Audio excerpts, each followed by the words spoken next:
the NGO sector, and government. I heard earlier today that this place was built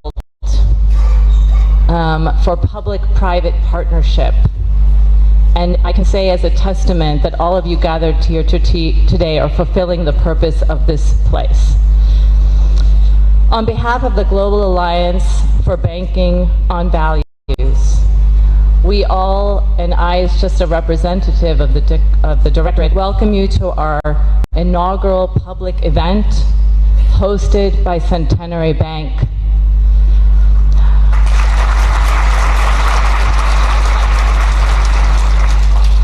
This is the 17th annual meeting of the GABV member financial institutions. It is its first meeting in the continent of Africa.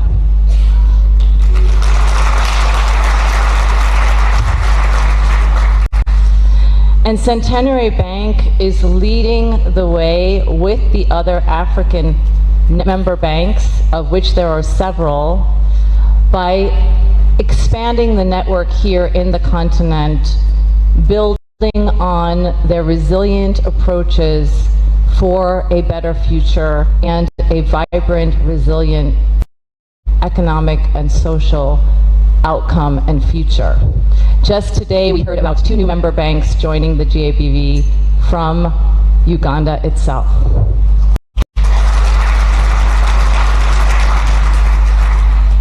For those that you don't know, the Global Alliance of Banking on Values is a network and alliance of 70 member banks across 45 countries, banking 50 million people.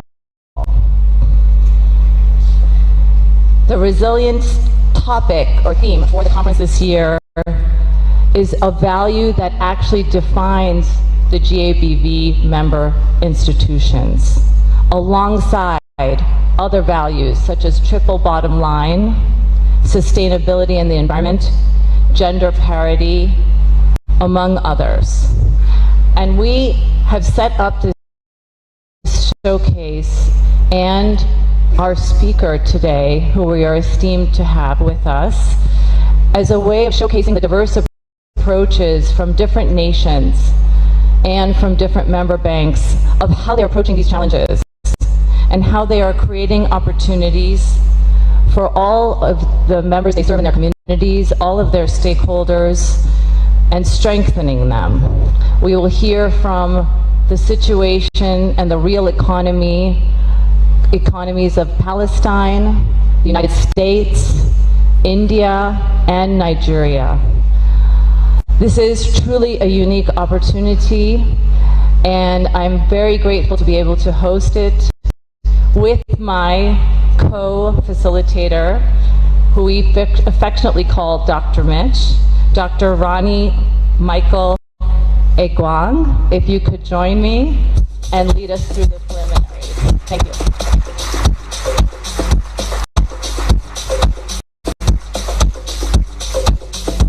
Thank you very much, Manisha. Ladies and gentlemen, I'd like us to kindly stand to respect protocol. We'd like to sing the national anthem of the Republic of Uganda, followed by the East African anthem, the Centenary Bank anthem, and then finally have a prayer. Anthem, please.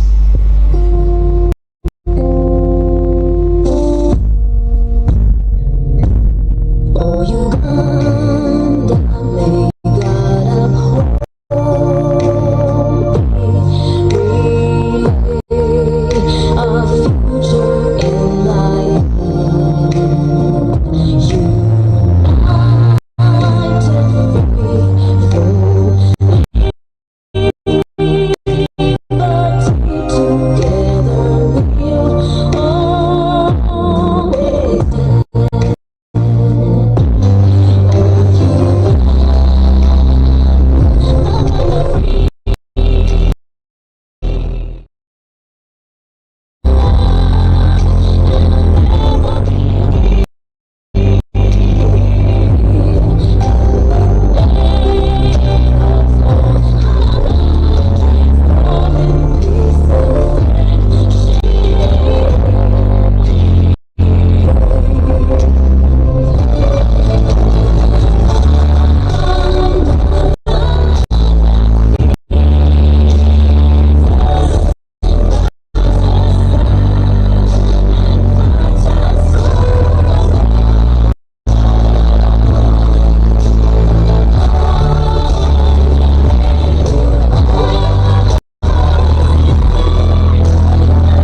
African anthem, please.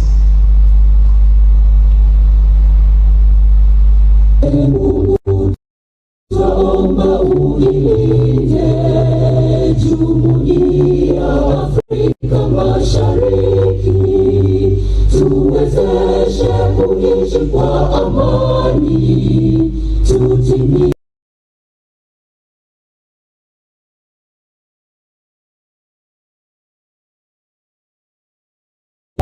tuajibike, tuimarike, umoja wetu ni nguzo yetu, idumu jumuiya yetu.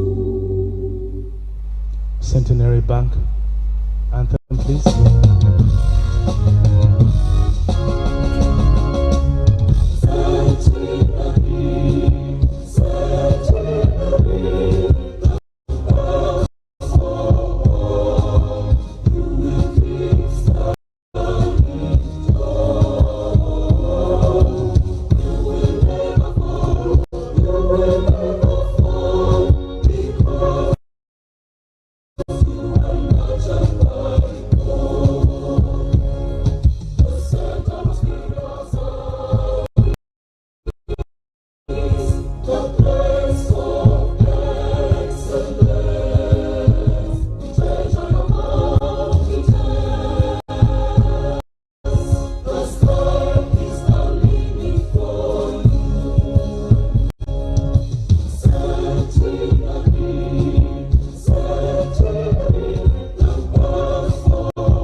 I'd like to call Reverend Father Eustachius Remarika, the Financial Administrator of the Uganda Catholic Secretariat, to give us a word of prayer.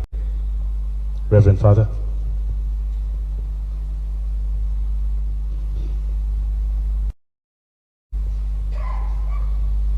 May I invite you to join me in reciting the center prayer displayed on the screens.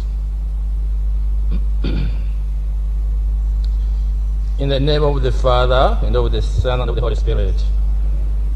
Almighty and ever-living God, we come before you in humility with a contrite and trusting heart to place our entire Centenary group family in your hands.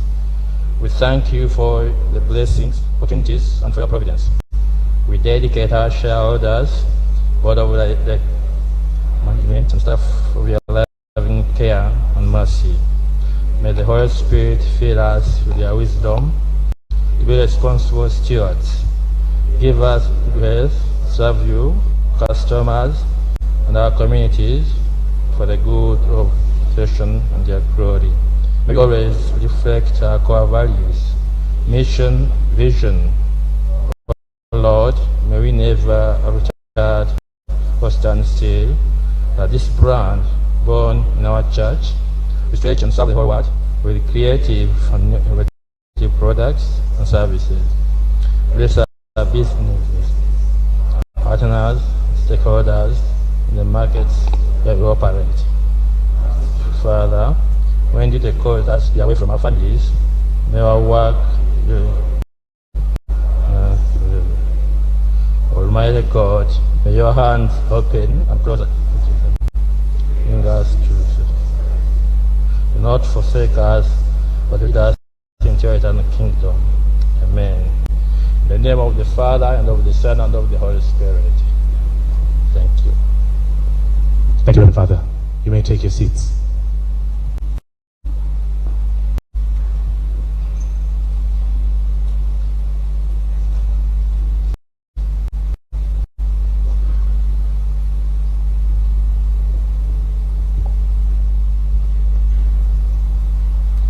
Good morning, ladies and gentlemen. Bonjour, mesdames et messieurs. It's my great honor to welcome you to the Pearl of Africa. For everybody who is watching at home or all over the world, whether it's on television, we're live on NBS TV, we're live on NTV, we're live on BBS TV, we're live on Afro Mobile, we're also live online. We'd like to say a special good morning. It would be actually criminal of me to welcome you without actually helping you to warm up to your neighbors. Here in Africa, the first thing we do every morning is to make sure that everybody is comfortable. So turn to your neighbor and say, how are you feeling today? Welcome to the GABV meeting. Aha! Let's break that ice.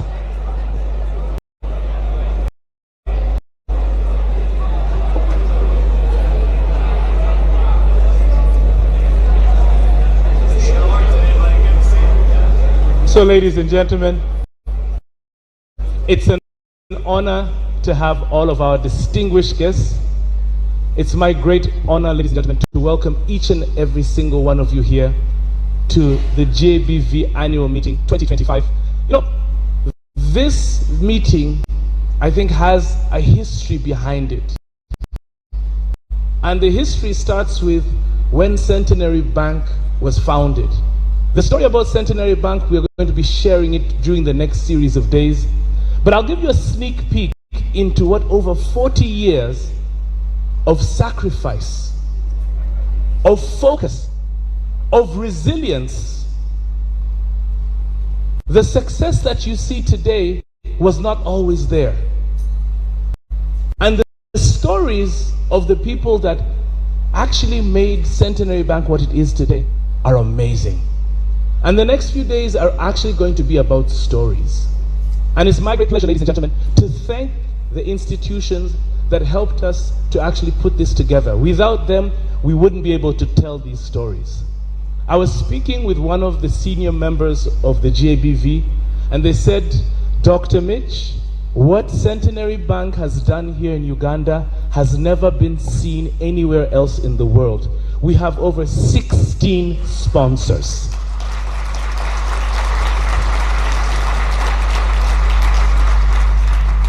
Now, being in the banking sector, sponsors might mean money, but having sponsors as Centenary Bank and the GABV actually means more than that. It means that they believe in our value system.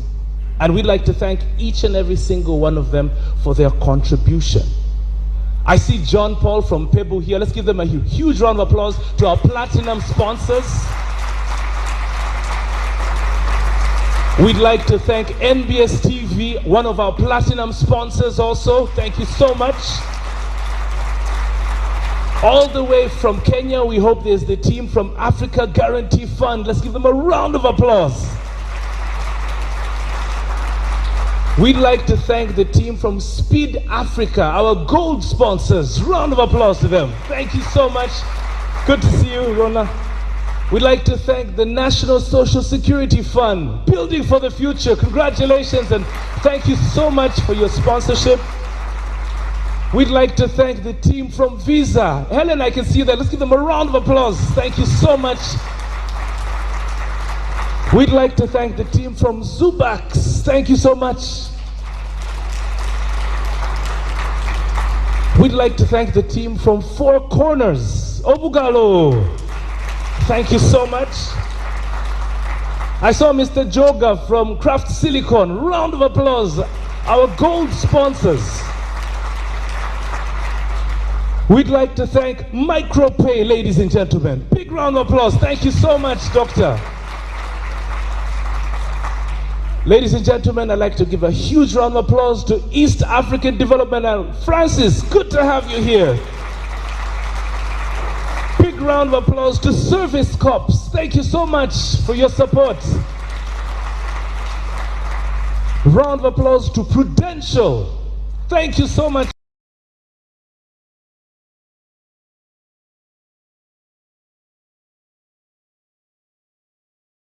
Centenary.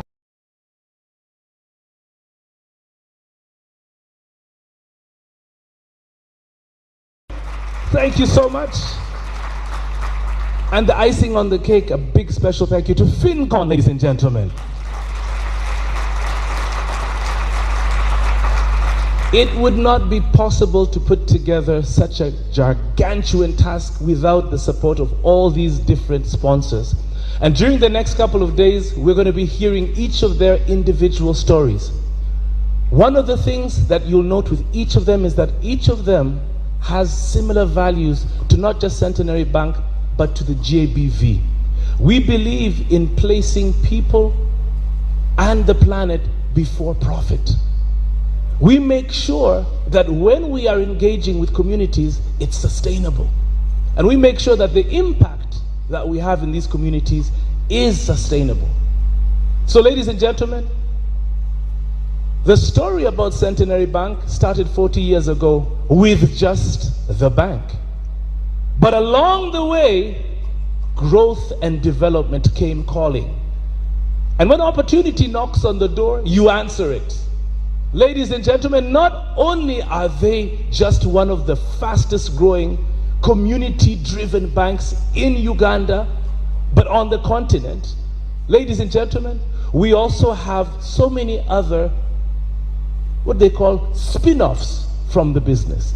It's my great pleasure, ladies and gentlemen, to tell you first of all about Centenary Group. And it's my pleasure to introduce the group chair, Professor John Dumba Sentamu. Let's give him a huge round of applause. Thank you so much. Professor has been at the heart of Centenary, driving the growth and development, and under his leadership, we've managed to grow the brand, and we have so many other businesses. We've got Centetech, we've got Centenary Bank Malawi, and you're going to get a chance to meet all of these different opportunities, but it's not my space to actually talk about the group. It's my pleasure to call the group company secretary. Please welcome to the podium Brenda Magoba to do her presentation. Round of applause.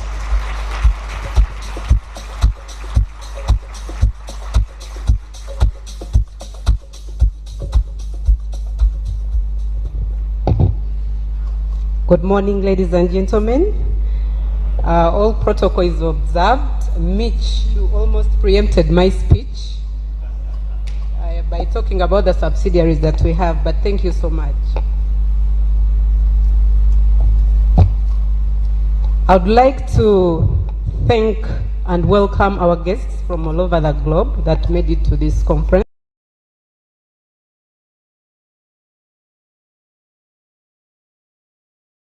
We welcome you to the beautiful Pearl of Africa and really encourage you to visit us again and again. To the GABV delegates, we really thank you for choosing this country and choosing Uganda to host this wonderful event. To the Centenary Bank, the MD, the chair, the board members, management and staff, We really appreciate your service and everything you've done to make this event a success. Thank you so much, and I will go into my presentation.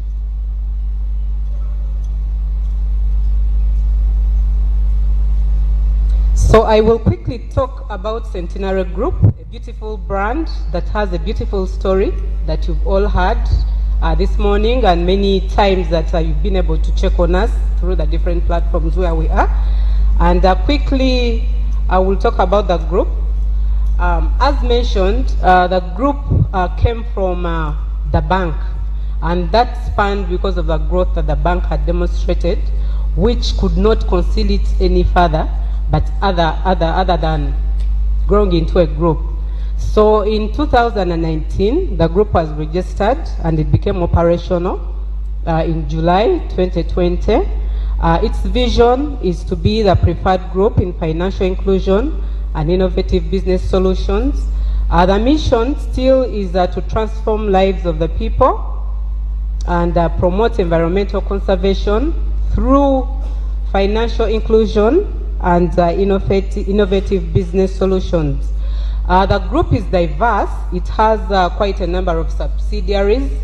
These are not only in the financial sector. We have subsidiaries in the IT. We have property management, investment, and also social development. Listed there are the 5 subsidiaries the group has at the moment, and I will speak to each one of them briefly in my next slides. Before going into the subsidiaries, I would like to recognize the founding members of Centenary. One is the 19 dioceses of Uganda, the Catholic dioceses, and the registered trustees of the Uganda Episcopal Conference.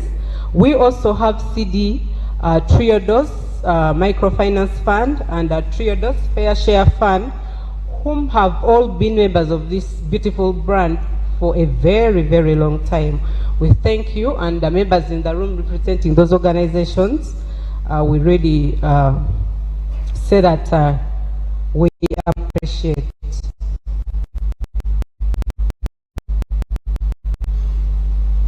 Now, the group is anchored on 7 pillars, and these pillars, what drives us? Everything we do and all the strategies we put up, this is what drives us. 1, resource mobilization, diversification and expansion, governance and management, innovation, corporate social responsibility and integral ecology, as well as partnerships.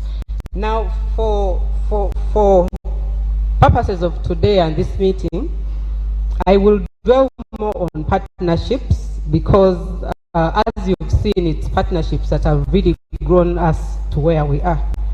And I will share the opportunities that we have at group for you to partner with us.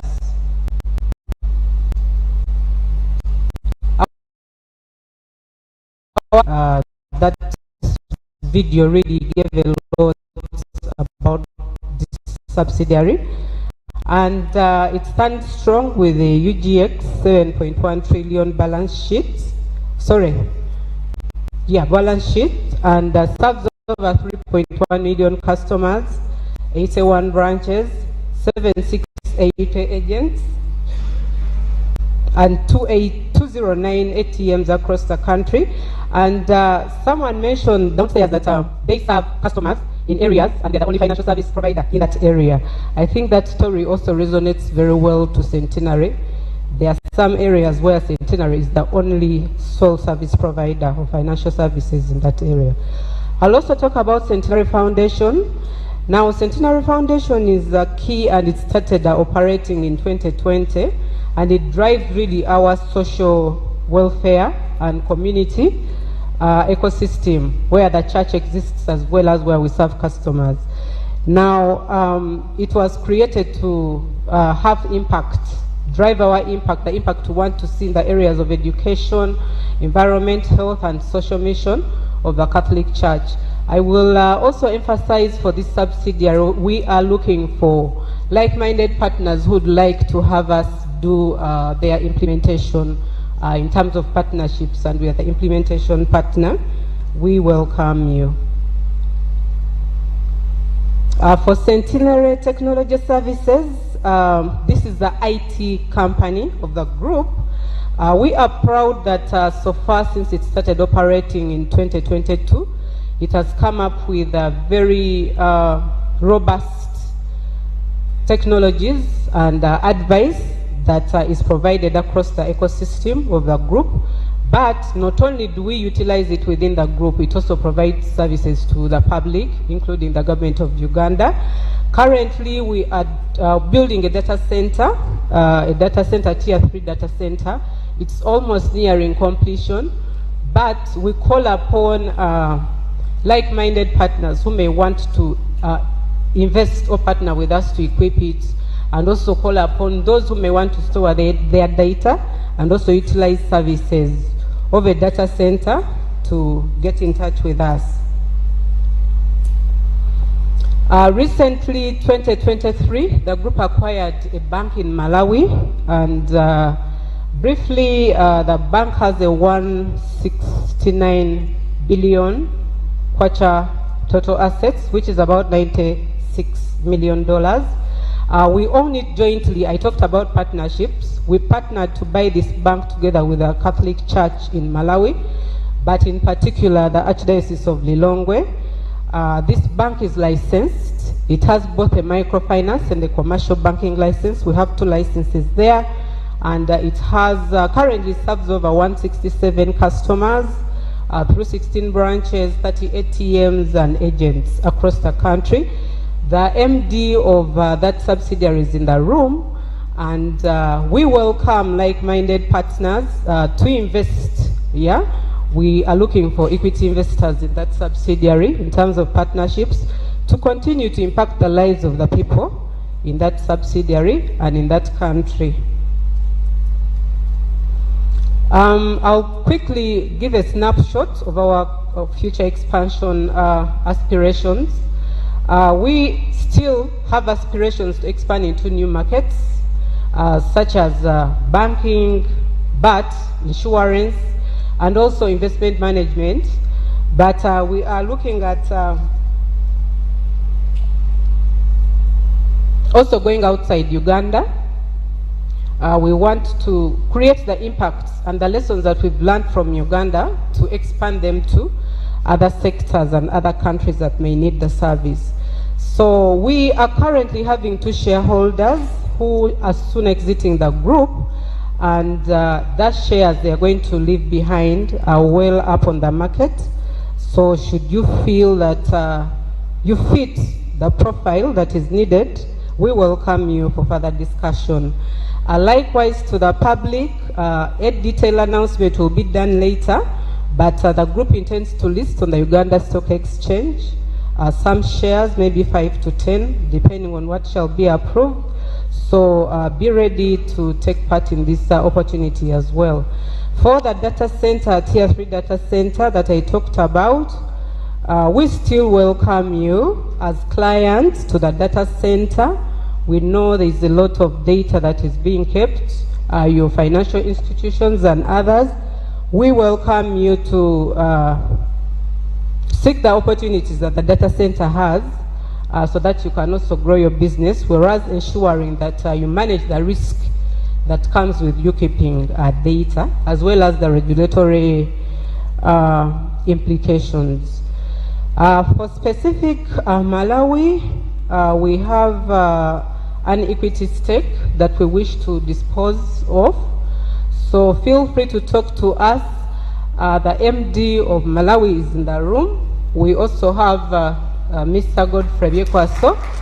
We also have 2 directors in the room, Mrs. Vivian Dambia from Malawi, and Director Dominic. Director Dominic? Yes. So feel free to speak to them about the performance of the organization and what opportunities you can pick from Malawi as we extend the service there. You will appreciate that the lessons we have picked in Uganda shouldn't stop in Uganda. We need to take them outside the borders of Uganda.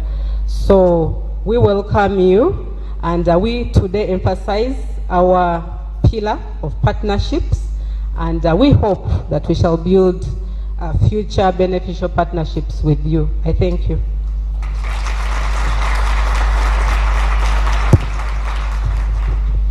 Ladies and gentlemen, round of applause. Brenda Magoba, Group Company Secretary. And you know, something she mentioned was that as a bank, we have 8.1 million customers. And that is just not a number. That is a statement. That means that close to 20% of this nation banks with Centenary Bank. And that deserves a huge round of applause. But at the same time, I'd like to just take note of all of our customers who are here with us today. Just stand up and we give you a round of applause, because it's because of you that we're here. Let's give them a round of applause as they stand. All of our Centenary Bank customers, thank you so much. Tubagalanyo, thank you so much. We love you. Thank you so much. Thank you so much. So, you've heard the story about Centenary Bank, but we can't be a bank unless we follow certain rules and regulations. So it's my great pleasure, ladies and gentlemen, to welcome to the podium the Director Supervision from Bank of Uganda. Please welcome Mr. David Karyango. Round of applause, Dave.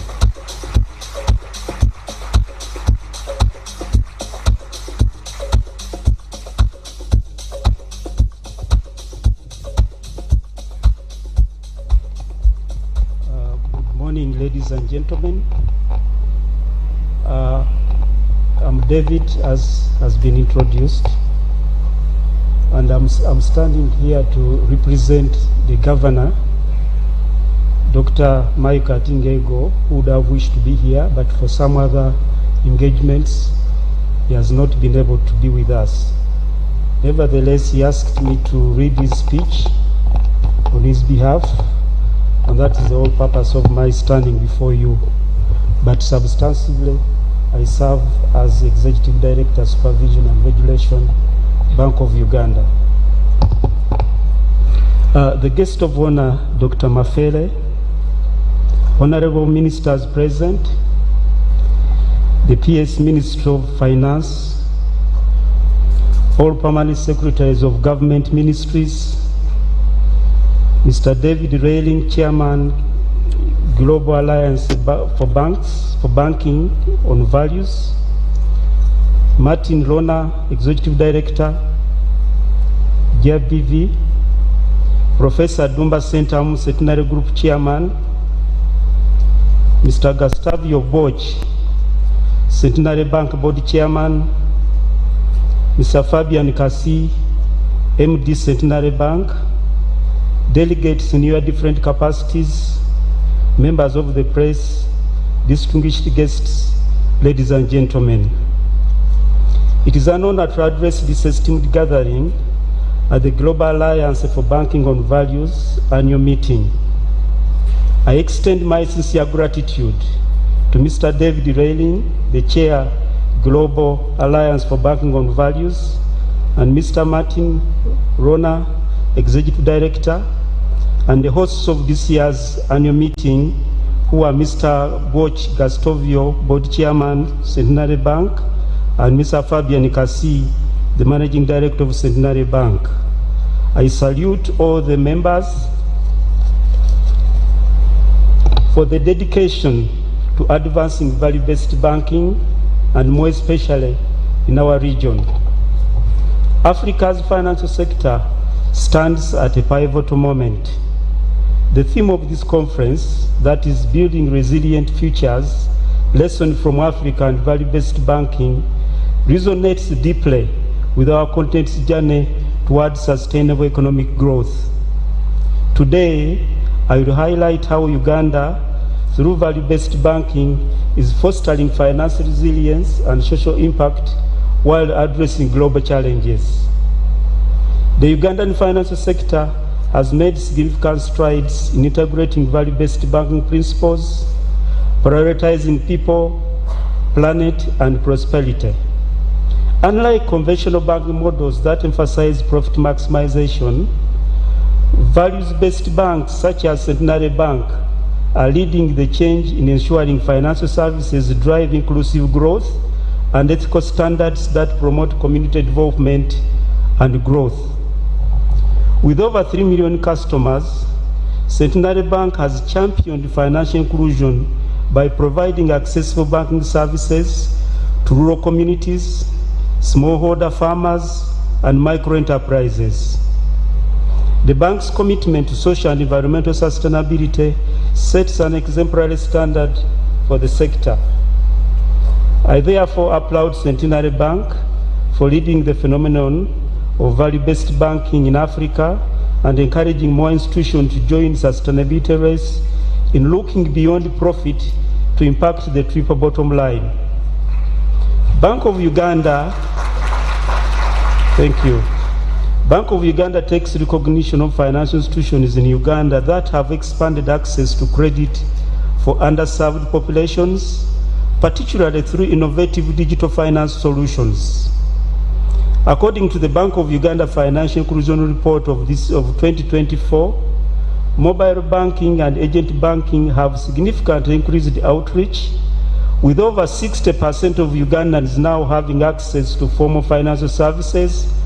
This is up from 47% that we saw in 2017. This progress therefore underscores the role of ethical banking in bridging economic disparities. Africa continues to experience economic shocks.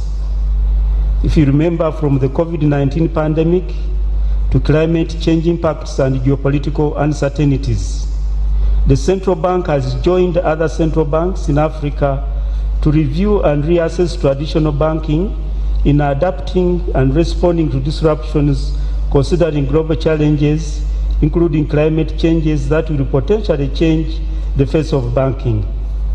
However, we continue to note that values-based banking practices continue to build a stronger case of sustainable future banking and have demonstrated resilience in times of crisis.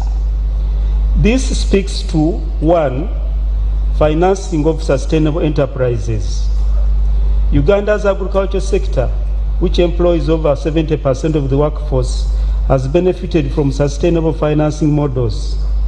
Products from banks in line with green financing have supported smallholder farmers in adopting climate-smart agriculture practices, thus ensuring food security and economic stability.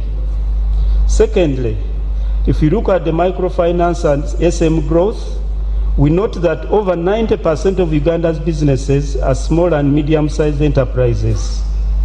Through microfinance solutions, value-based banks have provided affordable credit to SMEs, empowering entrepreneurs, especially women and youth, to thrive in competitive markets within the real economy. And lastly, if you look at environmental responsibility, Uganda has committed to reducing carbon emissions by 22% by 2030 under the Paris Agreement. Financial institutions are therefore aligning with this vision by financing renewable energy projects, promoting clean technology, and integrating ESG frameworks in their operations. As we look ahead, the Bank of Uganda remains committed to embedding value-based principles within the broader financial ecosystem through adoption of an ESG sustainability framework that shall ensure that a holistic look at the organization from environment, social and governance principles supports financial institutions to deliver their purpose through resilient systems that are aligned to deliver true value to clients.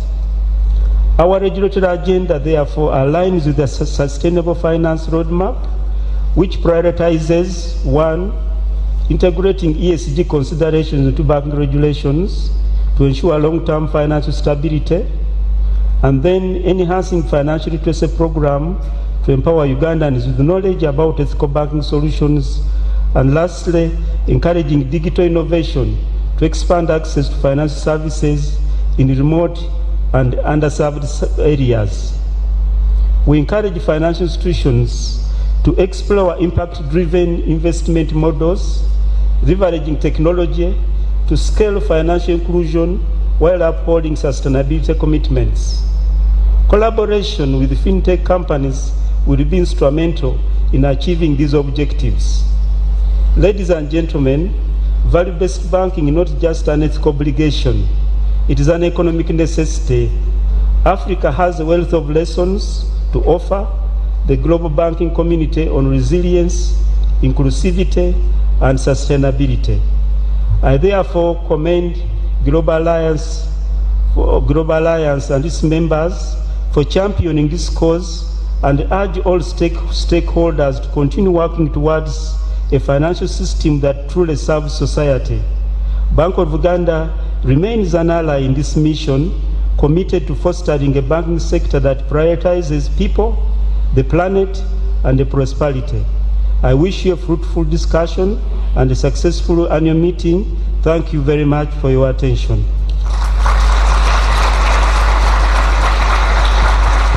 Ladies and gentlemen, Mr. David Kalyango, Executive Director, Supervision from Bank of Uganda. Let's give him a round of applause as he takes his seat. Ladies and gentlemen, I think we've spoken so much about the importance of partnerships, and I'd like to just signal the arrival of one of the individuals who represents an association which drives partnerships and working together in the banking sector in Uganda. So please welcome from Uganda Bankers Association, Mr. Wilbrod Owor. Big round of applause to him. Nice to see you here, Wilbrod. It's now my great pleasure to welcome back my partner in crime, Monisha. Please welcome back and take us through the next part of the day. Give her a round of applause as she makes her way.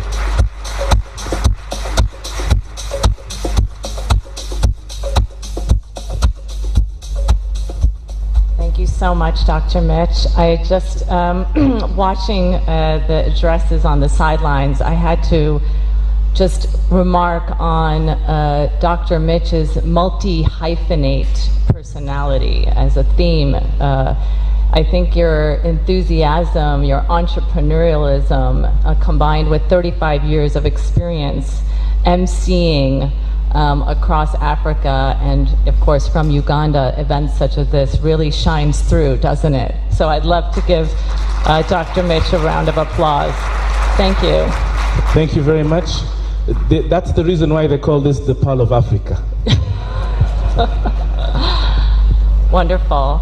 So I'm very excited for this next part of our morning together, and it's really with great honor that I wish to introduce and bring up to the stage Dr. Mampela Rampele.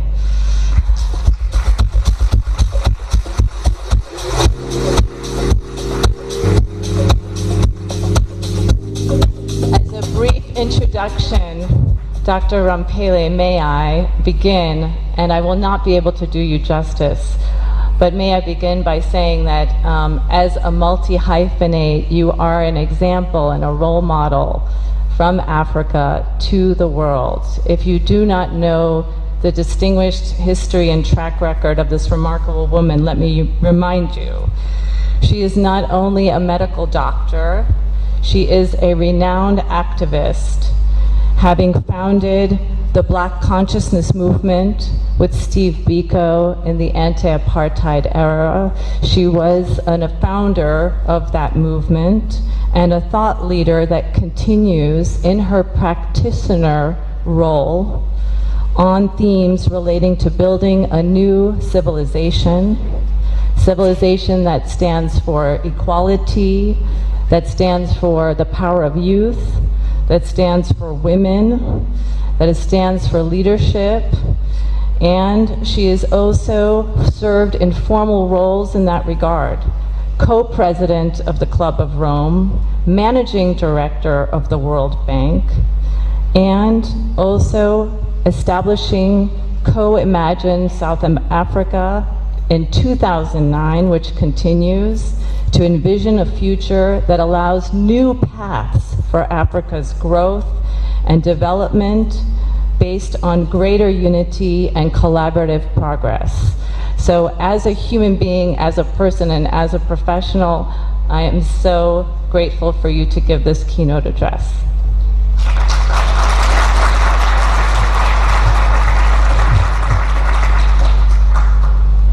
Thank you so much for the honor of your invitation to join this august meeting. More than ever before, humanity needs to return to the essence of being human. This requires re-embracing the wisdom of our common ancient ancestors that honors the interconnectedness and interdependence of all within the web of life.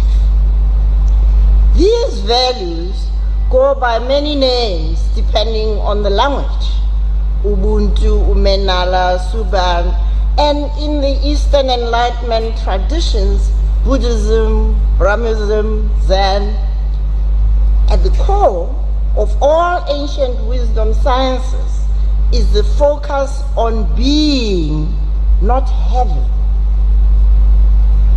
The Global Alliance for Banking on Values has made huge strides from what we have heard yesterday and today.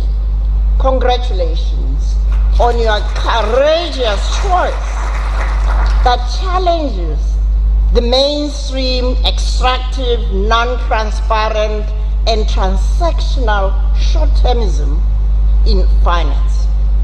Your approach favors investments that promote sustainable economic, social, and environmental development. You are changing lives, as we heard so far, in your reach across the globe. Your organization has been backing the trend of international finance by choosing to base your entrepreneurship on explicit values. You have been at the leading edge of demonstrating what changing finance could look like. The moment of urgency is now for humanity to expand the bounds of possibility to many more people across the globe. The global community needs a reset towards values-based development. Materialist paradigms that dominate even today our education, training, research, and development work across the globe have led us to the multiple polycrises that we're facing today. We are now at a crossroads. Humanity must either reject the materialistic, extractive, ego-driven, more is good approach to life, or face a future of even deeper crisis. There is an encouraging rising trend, and I've seen it here. It's a tide of people in many spaces across the globe who are increasingly searching for the way back home, back to where we belong. In this talk, I would like to share insights I have harvested on my long journey that point to alternative futures to what is unfolding around us. First, Africa must re-embrace its rich heritage as the cradle of humanity and of the first human civilization. This is fundamental to enabling us to regain our self-confidence and self-reliance. We must reawaken our consciousness to the essence of being human. Second, we must embrace interconnectedness and interdependence of all within the web of life. This would assure us of the beauty of our dreams. There is only one world, one livable planet, Mother Earth. Third, transforming our social, economic, and political systems needs to reflect the values of Ubuntu, Umenala, Suban, as a logical consequence of our coming back home to Mother Earth. So what would re-embracing Africa as a cradle of humanity and of the first human civilization look like? The most devastating impact of European conquest and slavery for more than 500 years is the erasure of Africa as a mother continent. We are told that we are underdeveloped. Some had the temerity to say a continent without history. This erasure was done deliberately to justify the plunder of African resources and to humiliate its people. This paved the way for the trumpeting and arrogance of white male superiority that continues to wreak havoc in human relationships even today. The humiliation visited upon generations of Africans who have been denied the space to celebrate their history, their culture, and worldview continues to undermine Africa. The likes of Hugh Trevor Roper, who wrote an essay in 1969 that claimed that Africa has no history, is now manifesting in the resurgence of the new rights under their Royal Highnesses across the pond. Psychologists and neuroscientists tell us that of all the traumas one can suffer, humiliation is the worst. Humiliation leaves multi-generational impacts that undermine the flowering of the potential of those affected. To repeatedly deny Africans the value of their history and heritage is deeply humiliating. The African continent's current wars, conflicts, poor governance, embezzlement of public funds, and the willingness to trade the common good for short-term individual benefits are all consequences of an unacknowledged and unhealed trauma. Hurt people hurt people. You hear that? Hurt people hurt people.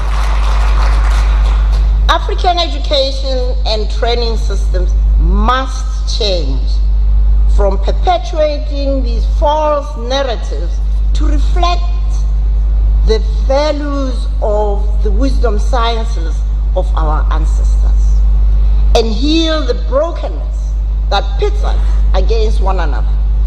We must rewrite our history to ensure that young Africans regain the pride in their heritage and abandon the materialistic, individualistic, and insatiable greed that opened them to exploitation by the global extractive economic system. We must teach and relearn about the affirmation of African indigenous sciences by quantum physicists and cosmologists around the world who are currently acknowledging that our ancestors knew something that many people didn't quite understand. So, what about re-embracing the interconnectedness and interdependence of everything? African heritage of ancient science and wisdom has proven resilient despite centuries of attempted erasure. It is memorialized in pyramids of Egypt, used to be called Kemet. The so-called Greek philosophy is African. Socrates, Plato, Heraclitus, Thales are all examples of what African priests were able to produce. So please don't say I'm learning Greek philosophy. Sorry, you are learning African philosophy.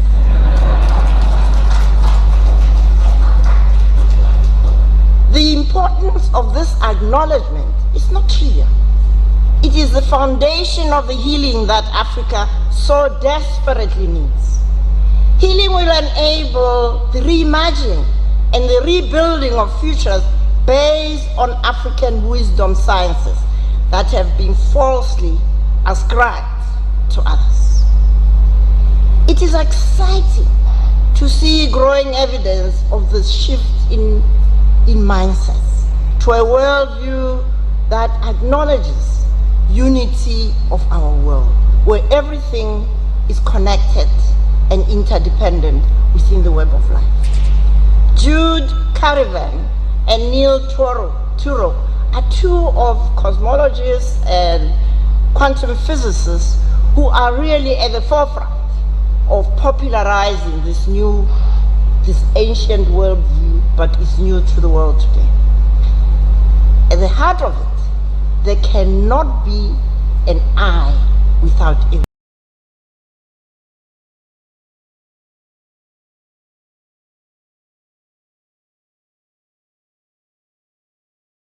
Practical manifestation of leveraging interconnectedness and interdependence as pillars of trust relationships. Women are more often than not at their very best when working within environment that promotes trust-based relationships. Your own experiences, many of you have been trumpeting how the majority of your clients are women because they are trustworthy. Women as the keepers, if I dare to remind you, women are the keepers of the seed of life, not just the human seed, but everything, are more deeply wired to promote and to thrive within trust-based relationships. I'm not suggesting that women are superior to men, no, but I would like us to acknowledge that Mother Nature has created the feminine and the masculine to share the generational responsibilities of ensuring the regeneration of life and its nurturing. Women are more intricately involved in the regeneration process, and they are inextricably attached to their offspring. Remember, in my language, we have a saying that a mother will grab a knife on the sharp edge to protect her offspring. New human life depends on the unconditional love and commitment of the feminine. The idea of both the masculine and the feminine working together for mutual benefit across generations has been disrupted, particularly in my part of the world in Southern Africa, where the migrant labor system that was introduced by colonial conquerors to extract labor from those areas and then dump back injured workers has in many cases undermined the quality of African family life. Creation as we know it is a complex process that is a manifestation of the interplay between the elements within the web of life. We are at our very best when we are in supportive, harmonious relationships that are mutually beneficial. Respect for women and promotion of their dignity is not just a just thing to do. It is the most strategic approach to sustain generational, healthy, equitable relationships and prosperity for all. Africa's healing process would benefit significantly from infusion of the feminine energy at all levels of leadership in both the public and the private arenas. Re-embracing both the feminine and the masculine energy sources is the key to Africa's return to believing in the beauty of its dreams. African unity, intra-African trade, and reframing of socioeconomic and political institutions to reflect the interconnectedness and interdependence within the web of life is difficult to envisage on our continent, with only 2 of the 54, 53, depending on your count, of our countries led by women. Just think about it. The missed opportunity of the feminine energy in our political systems. Women are natural connectors, you know that. Women leaders tend to take a longer term view in setting their goals because of their consciousness of the intergenerational responsibilities they have. We need to invest more in promoting women to assume leadership positions at all levels, the local, the national, and the international. The track record of the few women who have been given the opportunities to lead in Africa speaks for itself. Think of President Ellen Johnson Sirleaf of Liberia. Think of Graça Machel of Mozambique. Think of Dr. Ngozi Okonjo-Iweala. There are many more unsung heroes and heroines on our continent. The majority of African youthful population are women who are highly educated and entrepreneurial. Women who have had the opportunity to leverage their education and training skills and who have the ICT prowess to mobilize could become drivers of an unstoppable movement to transform our continent towards values-based, gender-equitable, and meritocratic leadership. Imagine what young men and women of Africa could accomplish together by leveraging their complementarities and their strengths to partner as interconnected and interdependent leaders. Think about it. We have enough suits represented in our public spaces. Can we have some color, please?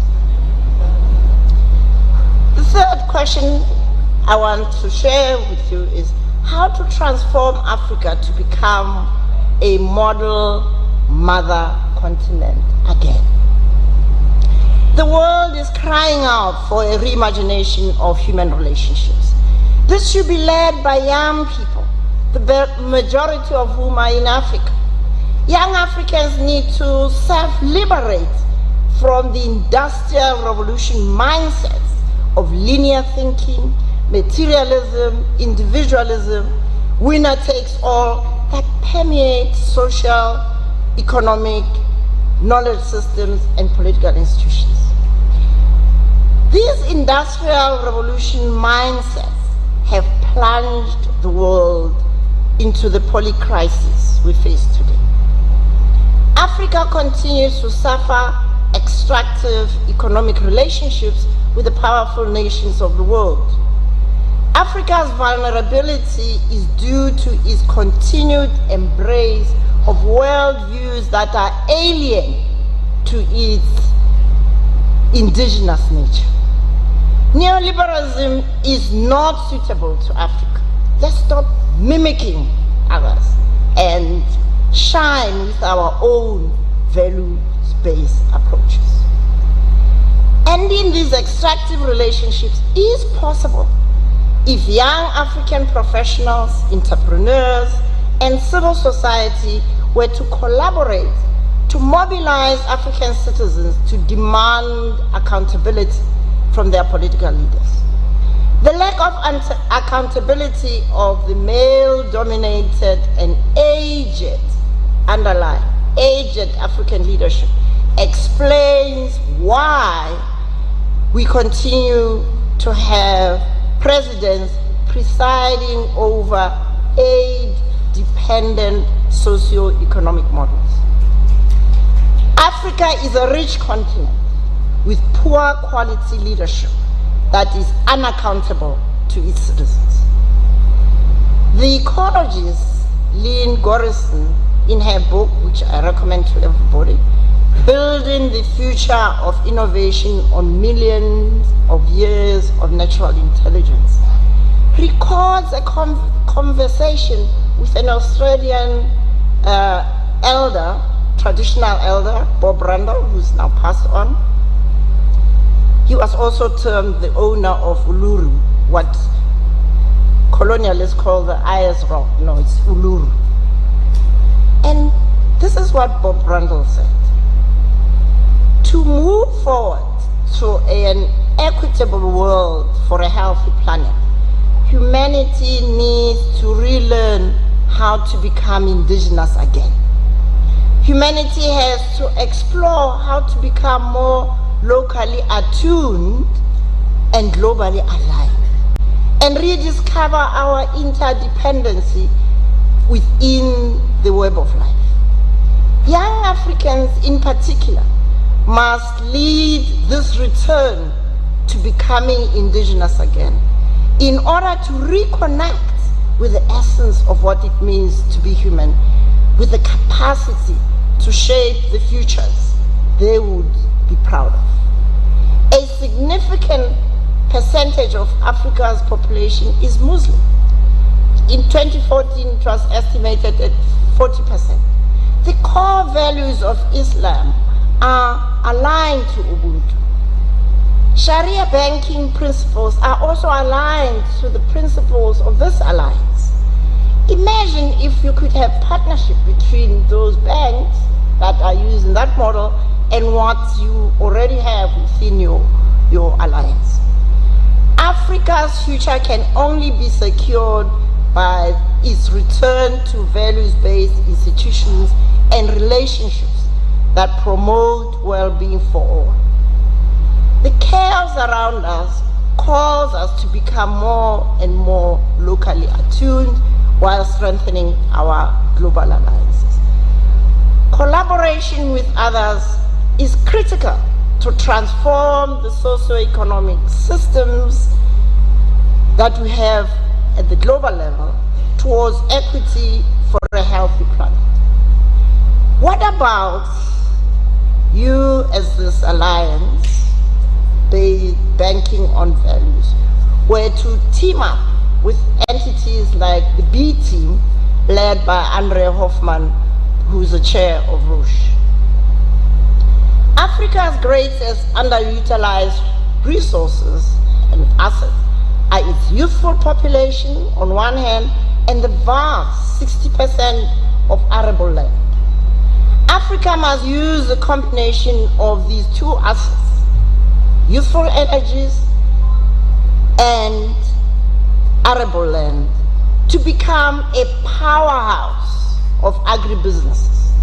This base would serve as a foundation to restructure our socio-economic systems in a way that will make Ubuntu values everyday kind of values that shine through. Africa's future prosperity and resilience lies in ditching the mimicry of our former colonizers and current neoliberal extractors to become truly who we are. Agribusinesses that are regenerative, locally attuned and inclusive would also create huge opportunities for value chains in industrial crops such as hemp, cannabis, to produce essential goods and services to drive Africa's inclusive development. Unleashing this powerhouse would be transformative, particularly in the face of the rise of the new rights and the USA leadership that is threatening to deepen the wounds rather than heal.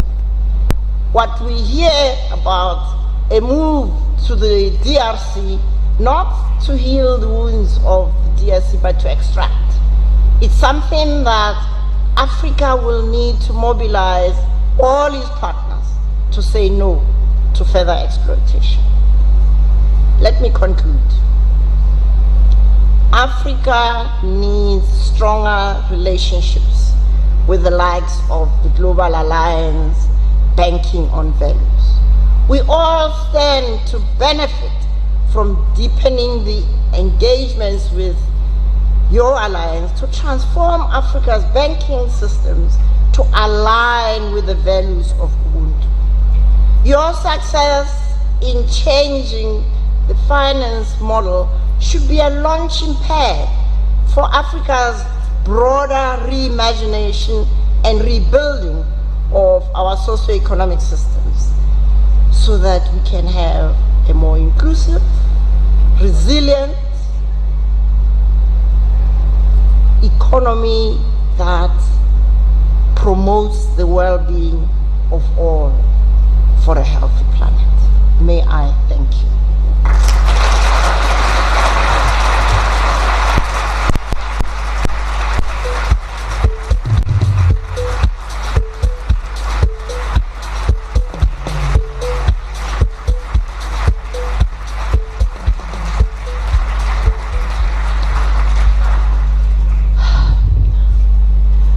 I am looking forward to picking up the pearls of wisdom that were just shared with us and extrapolating and expanding on them in our next panel. Our next panel is about leading the way, building a resilient future based on values in the face of the polycrises that many countries are facing in a myriad of forms. I am now going to call up our distinguished panelists one by one and introduce them to you and ask them to please join me on stage. The first is Paul Thomas. Where is Paul? Please, Paul, join us. Paul is the CEO of ESOF Bank, Small Finance Bank. He is the founder of this bank and the CEO of this bank, based in Kerala, India.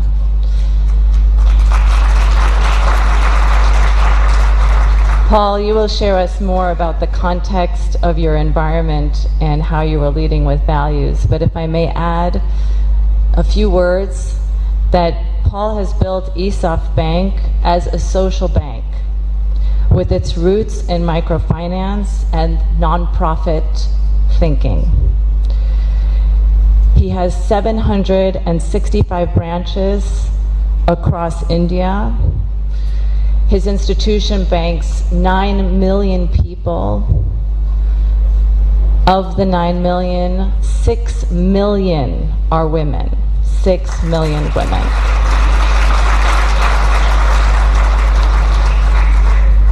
And he is not finished. He is very much focused on social and economic transformation. And if I might say, also as a fellow Indian, I think the concept of Ubuntu and one human family resonates also with the Indian concept of Vasudhaiva Kutumbakam. And I hope that we can elaborate on that interconnectedness in the panel. Thank you, Paul. Next, I would like to invite up Lana Abuhijeh from Palestine.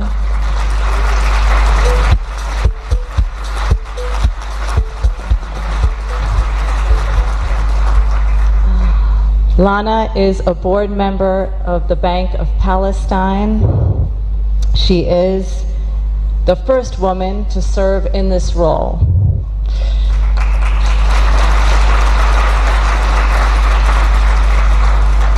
It is a testament to the values of the GABV and the work of Martin Rohr and the team that she is with us today and feels so strongly resonant with what we are discussing in this forum, given what is happening in her corner of the world.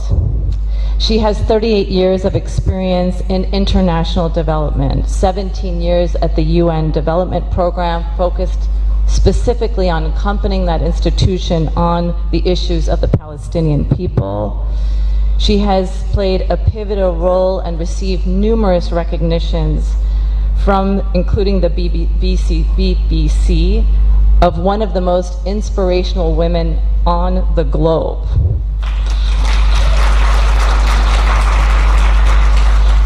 and acknowledging her influence and her continued growth in sponsoring science, civil engineering. She herself has a BA in this, with that degree. She combines, again, science and wisdom to bring forward a new future. So thank you, Lana. Third, I would like to invite Cynthia Ikponsosa from Nigeria, the CEO of LAPO. Welcome, Cynthia.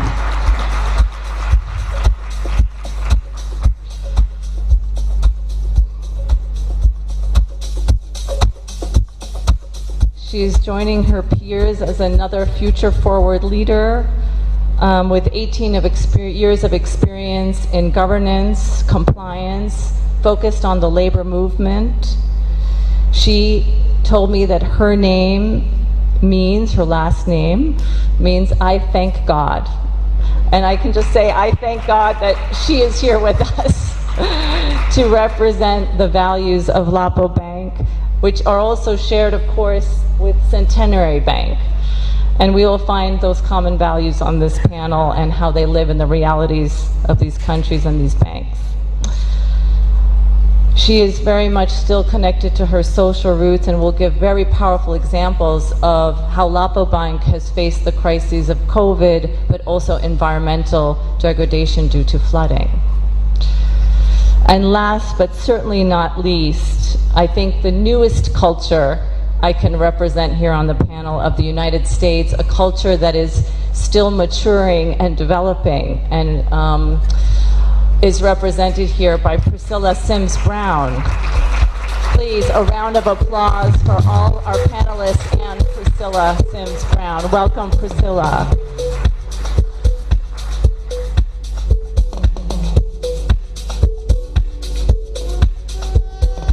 Priscilla is CEO of Amalgamated Bank in the United States. It is a very unique bank, being the largest union-owned bank in the United States.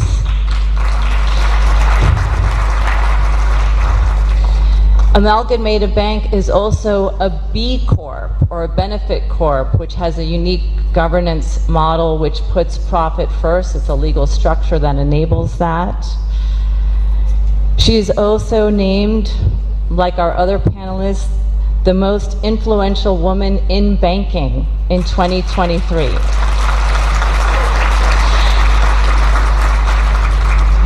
Her bank was the first to raise minimum wage in 2015. It has merged with New Reserve Bank to double down on its commitment to sustainability and serving the underserved. And she herself is a very strong proponent of the labor movement, the civil rights movements, and the many other movements that are underway and need to be further developed in the country in which she operates. So thank you, Priscilla. So without further ado, I'm going to move us to the panel.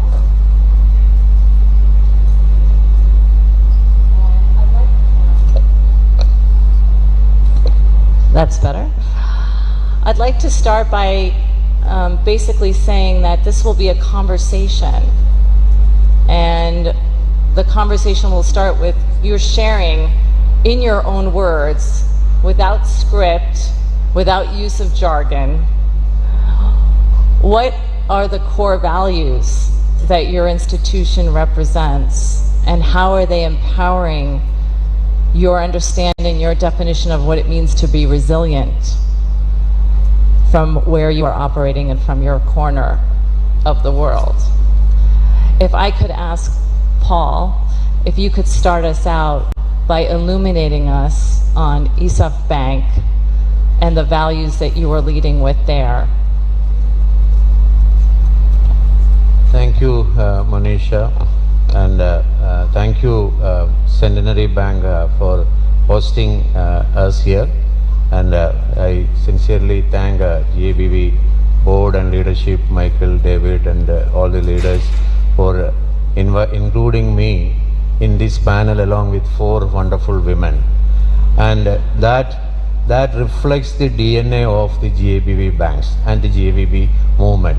It is 75%, it's more than 75% women participation in all the forums, all the panels, and we all the banks, we heard Centenary Bank's representation of women's, we heard ISAF Bank. So all the member banks here is focusing on that, and as Dr. Mamfella said, we as a movement we believe in women empowerment and the ability of women to have resilience, because I have seen women have more resilience than men, no doubt about. So very happy to be on this panel, and really appreciate the leadership for choosing the theme for the annual conference, building resilient future, learning from Africa and value-based banks. And we all have come from other countries, have a lot of things to learn from Africa, no doubt about it. And resilience has to be learned from Africa, and not only Africa, about India too. Have a lot of resilient experience. India and the South Asian continent also have a lot of resilient experiences to share. ISAF Bank was established, it's only 8 years. Yesterday we completed 8 years of our establishment as ISAF Bank, but we have a 30 years legacy as a non-profit micro credit organization. So we continuing whatever transformation happened, we are continuing that legacy. We have presence in majority of the Indian states, except few 26 states of India. We have presence 770 branches and banking outlet, and 1,100 customer service centers where only loan processing is happening. And we have a total asset of $2.2 billion assets, and a deposit base of 2.6 billion deposit base, and have a employee, or we don't call them employee, we call them ISAFians. We have 13,000 people working with the bank, and so far we are able to keep the values. The values we follow is, one is that inclusive development. Inclusiveness is one of the value we follow in our organization, and participation is another value. Customer centricity is another value we follow. Servant leadership is another value we follow, and all these values really helped us to in building resilience in the organization. So I'm very happy to be on this panel, and I bring greetings to all from India and ISAF Bank. So maybe on the second round I can explain. Yes. So I just want to make sure I pick up on a few things. You said 2.2 billion assets under management. Okay. So India is huge. India, we have 1.4 billion people, and last year we had a election. The general election happened. 1 billion people voted, and we are grateful to God that we have a stable government in place. So that complexities are there because of the population, because of the climatic differences, and the different languages we speak. So this all naturally requires a resilient nature to survive in India. Yes. So interesting. The challenge of India, I'm hearing you say, is actually also a strength, but it's harnessing that diversity. Yeah. It's the sheer diversity of languages, cultures, geography, just sheer numbers, population, which is an interesting take on a challenge. And I think some parts of the world, population growth is considered a crisis of its own kind. But in India, I think it's embraced more as an opportunity. And that's very, very, very interesting to hear. And are there any other challenges or crises that you think are... So we have just, as a bank, we launched in 2017. On Saturday, we celebrated our 8th anniversary. So I've shared that it was a journey, it was a joyful journey of resilience. In 8 years, in one word, I have defined as that it was a joyful journey of resilience. Why? Because in 2017 March we launched the bank. 2018 we had in our home state we had a continuous 5-day flood. Every day, almost at that point of time, 50% of our assets was in Kerala, in our home state. So second year, 2019 also, we had a flood in half of this state. Then in other next neighboring states, we have cyclones. So every year, at least 2-3 natural calamities is happening. Then from 2020 onwards, we have been everywhere, the world over. We have been fighting with COVID. So that really that is. So it was almost every year we have been fighting with crises. So that really helped us to build resilience. It's a natural tendency when we have a crisis. It will help us to build resilience. Yes. So we have our slogan we follow is that fighting the partiality of prosperity. Fighting the partiality of prosperity. Partiality of prosperity is a reality in the world over, and in India it's too high, like many other emerging developing countries. So we are trying to build resilient communities at the grassroots. So that itself shows how we build financial resilience in the ecosystem. Thank you so much. Very clear. So large population and bringing people together in resilience in the face of all kinds of change, particularly climate change. Let's build on that. Yeah. Lana, may I ask you to illumine us on the real truth? We see a lot on the news. People are very concerned. What would you like to share from your perspective? Well, thank you very much.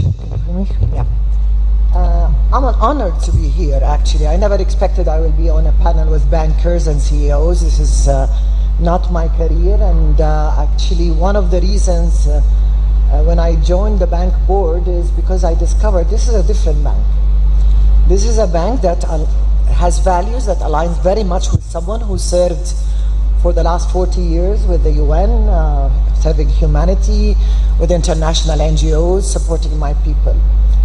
So let me start a little bit with the history, since we're talking about resilience and crisis of Bank of Palestine. Bank of Palestine started in Gaza, actually. It's one of, if not the only bank that started out of the Gaza Strip. It was founded by a very leading businessman, Mr. Shawwa Sr., in 1960 to serve farmers, to help them export Palestinian citrus outside the country at the time. And crisis hit immediately. Shall I carry it? Crisis. This is our motto. Whatever it takes to serve our people, this bank was ready to do. I remember in 2006 when the new chairman, Mr. Shawwa Jr., took over, a young visionary, in his 30s, coming back from Citibank to the country to serve, and he was trying to rally around him like-minded people who share that vision. And I think this is where it starts. If you have people, stakeholders, not just investors, who share that vision, my dear. He asked me, and we were working around initiatives, specifically women support initiatives. That's where you would find me, or youth support initiatives. Would you join our board? And I was like, what? Join a bank board? But listen, this is a bank that committed to gender equity. that committed to youth empowerment, that committed to serving our people in crisis. It started with CSR. Everybody starts with corporate social responsibility. But this is not about investing money here and there, giving this NGO some money, providing some humanitarian assistance here and there, investing in culture, because culture is about identity, natural identity. It was about this becoming part of the DNA of the bank.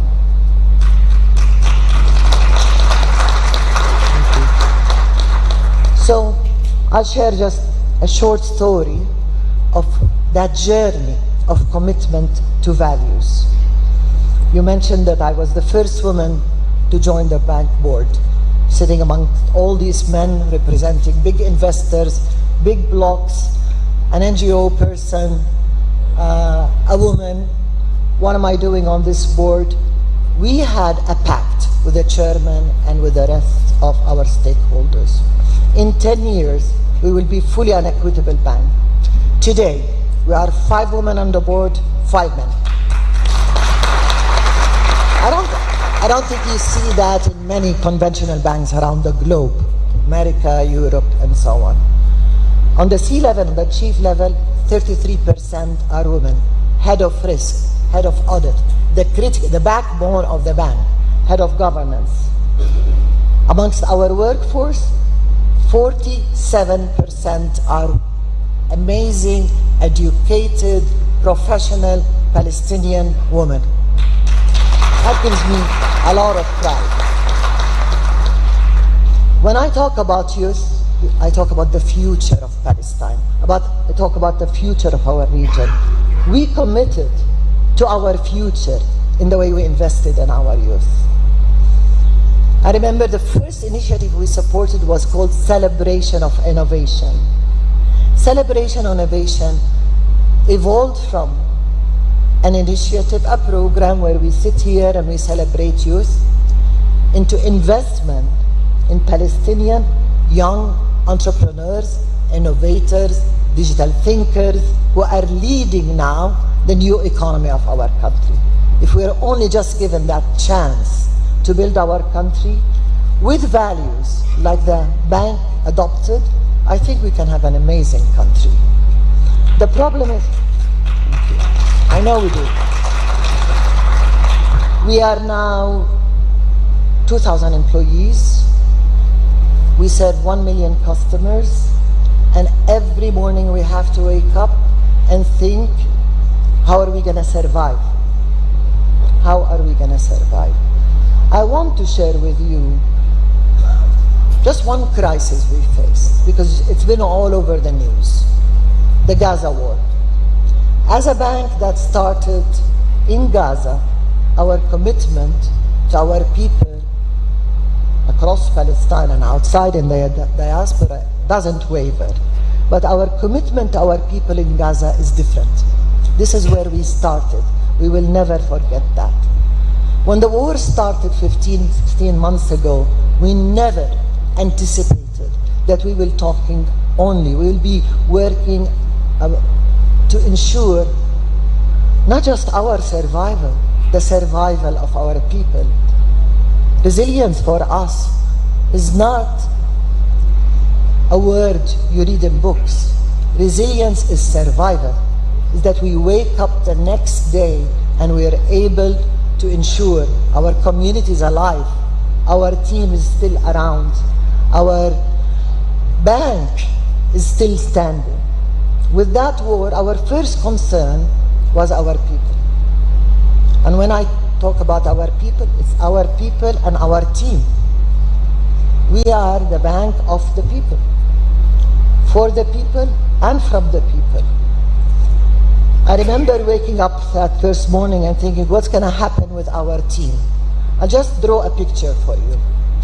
Within the first 3 weeks, our 550 staff members or team members were almost fully displaced out of their homes.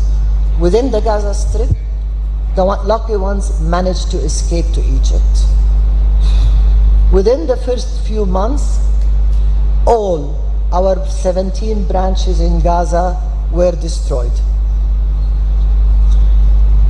We lost team members every day because I had the HR committee. I'm waiting for that call. Who did we lose? With their extended families. And we are their family too. So our main concern was, how do we assist our people? If I start explaining what the bank did, you might think, is this a UN agency? Is this a mini government? We mobilized fully humanitarian assistance pipeline, food, tents, water, sanitation services to our displaced team members. They had no homes, no offices. In parallel, we realized that financial services are no longer about money transactions. It's about survival. It's about keeping the small markets functioning. So we shifted our operations, changed our business model to use the team who are living in tents now to keep our small operations, ATM machines running. I don't call them team members, they were heroes. They were going to fill up an ATM machine under bombing, under shelling, and we lost a few of our colleagues who were trying to serve their people by that. We had 2 branches who could at least be used. I'll share with you my work team and what they told me once. Madame Lana, this is my team as in the INGO. Without Bank of Palestine and the digital platforms that immediately substituted cash movement, because cash was not allowed anymore in Gaza, we lost all our cash in the vaults. We anticipate about $140 million were lost. Still, every morning, we mobilized our PalPay digital platform, and it became a humanitarian platform. It became the cash-based transfer platform to exchange like the old days.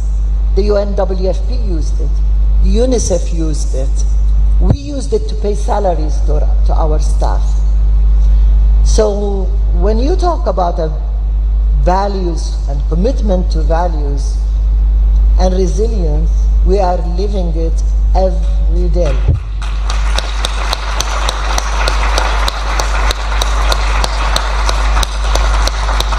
I want to share a final comment here.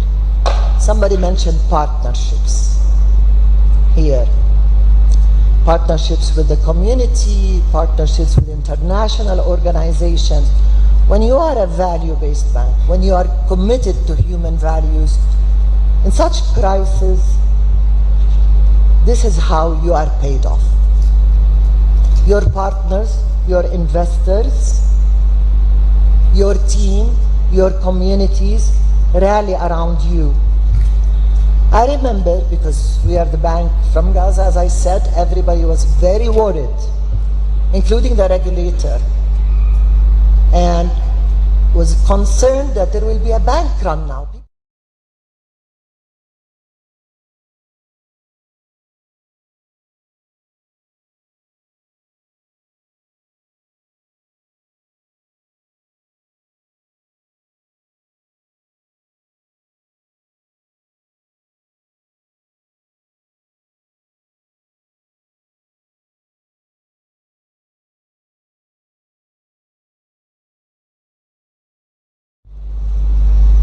They rally around you.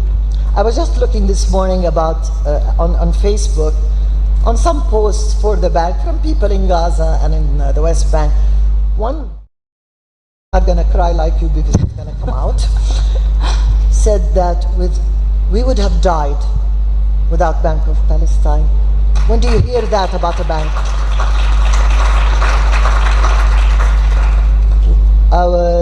We were able to raise $60 million additional in capital over the last 3 months.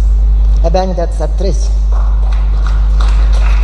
This is because No one should undermine or underestimate when you're a value-based bank. There are good people out there where they will rally around you, as I said, and it's not all about money. They'll take the risk with you and it will pay back. It will pay back. We know next year we will stand up again and we will be profitable again, and it will be, yes, about people, but also about profit, because we need to be resilient on all fronts.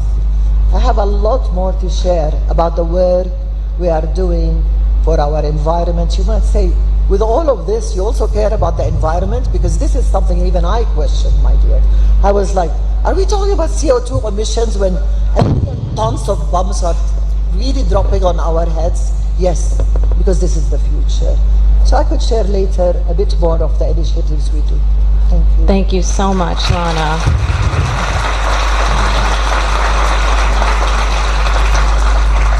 I didn't have the heart to interrupt at any point, but I would just like to take a brief moment of pause and silence and just recognition of what people in Palestine are going through right now. And in fact, all people around the world that are displaced, not living in their homes, refugees. So just a moment. And occupation. Thank you.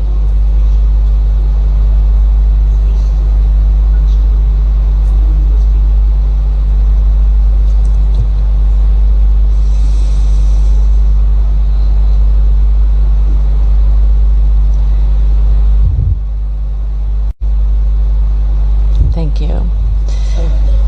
Cynthia, I'd like to move on to you because I think you also recognize resilience as survival at times and the corollary. Could you share with us your experience as CEO of Lapo Bank and a story of what core values led to your bank's actions at a similar time of crisis where the question of survival was on the table? All right. Good morning, everyone. I'm happy to be here, and the topic is very critical, resilience.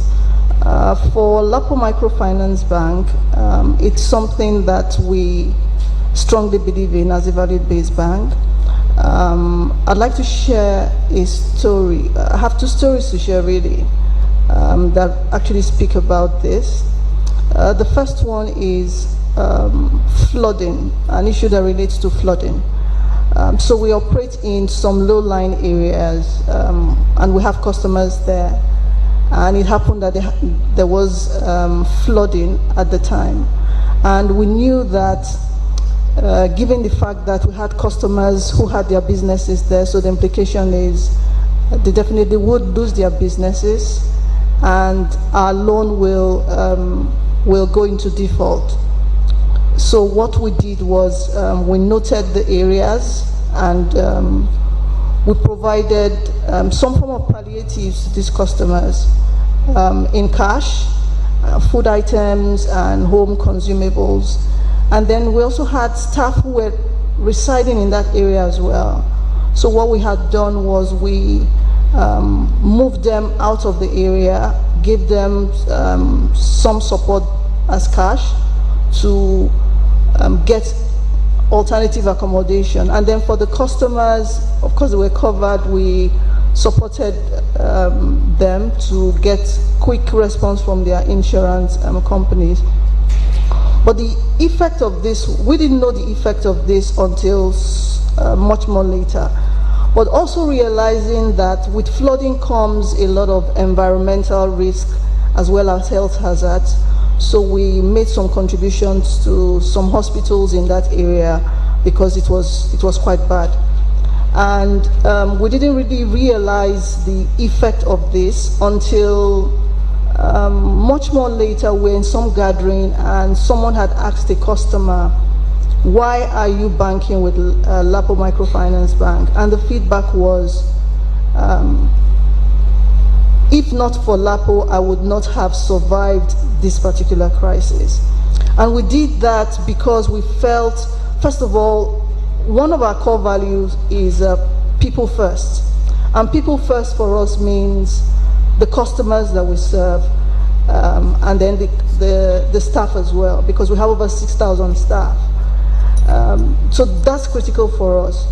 And we took that action because we felt that if our staff are going through this pain, then the customers that we serve also will.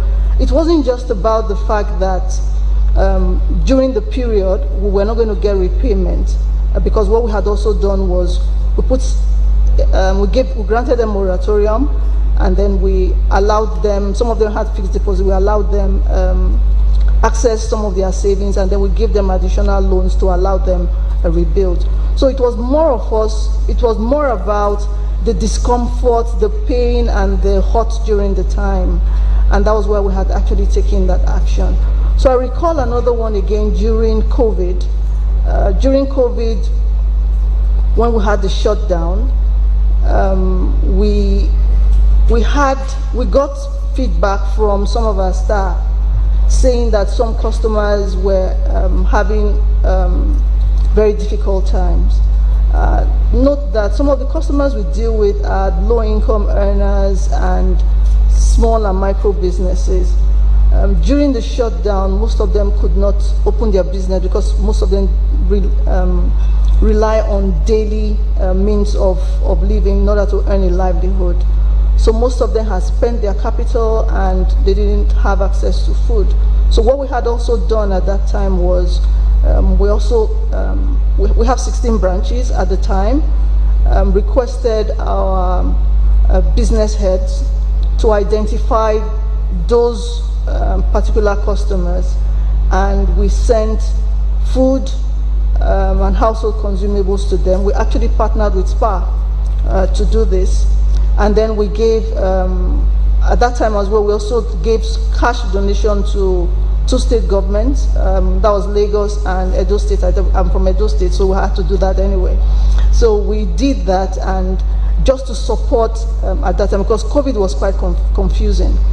And the reason why we did that again was also because we know the kind of people that we have, and these customers most times are very, very loyal. So taking us back again to the comment that we didn't know the impact of this was when we were in a forum and someone had asked again, why are you with LAPO? The comment was, but for this particular bank, we would have been hungry during this period. Because then it was more of a survival for everyone, because like I said, COVID period was very scary and people really didn't know what to do. And then of course the psychological and emotional tension and stress at the time. So for them again, what we had also done was we granted moratorium for them, and then we also provided additional capital for them to come back to business. For us in LAPO Microfinance Bank, it's not just about the profit is good, because you need that to be sustainable as an organization. But it's also about the people that you serve, the community where you serve, and whatever contributions that you can make as an institution to ensure that you're making, you're improving the livelihood of one individual at a time.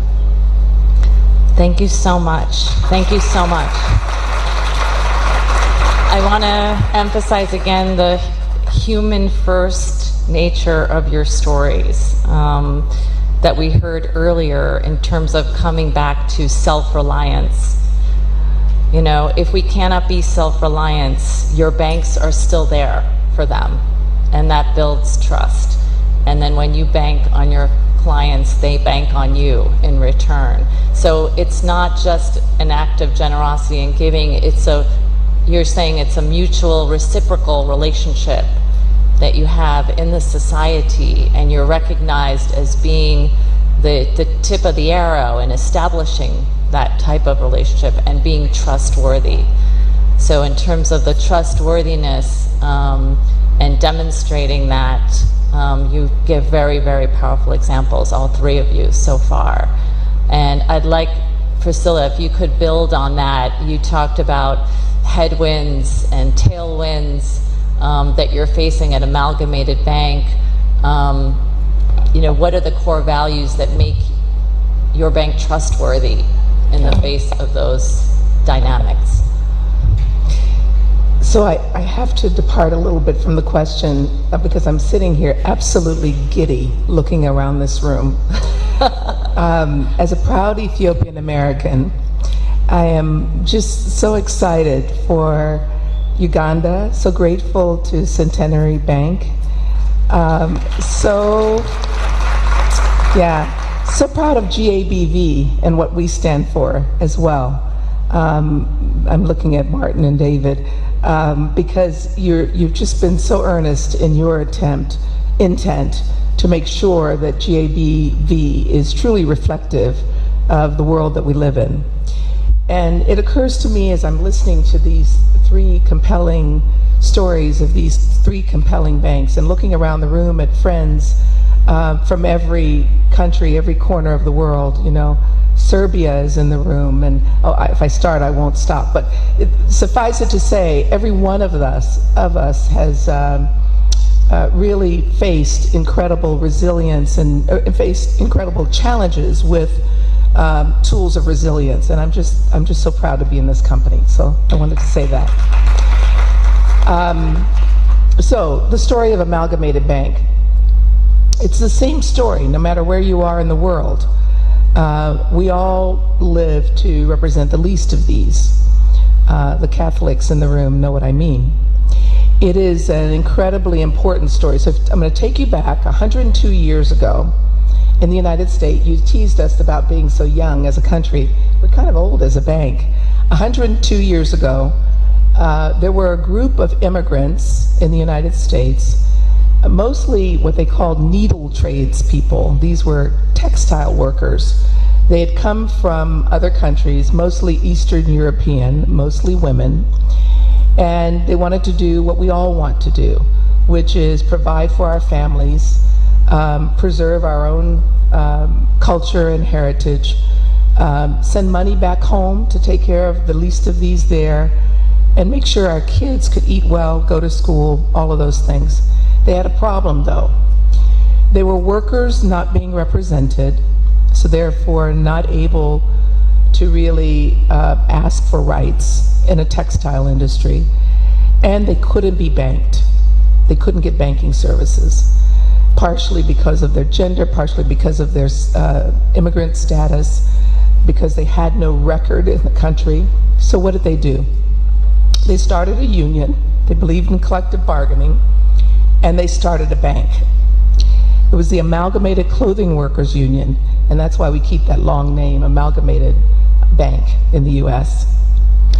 So 102 years later, excuse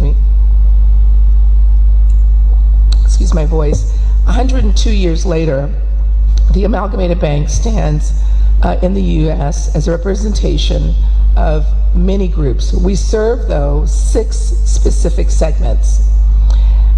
Those segments include labor. We are the largest labor bank in the US, as you mentioned.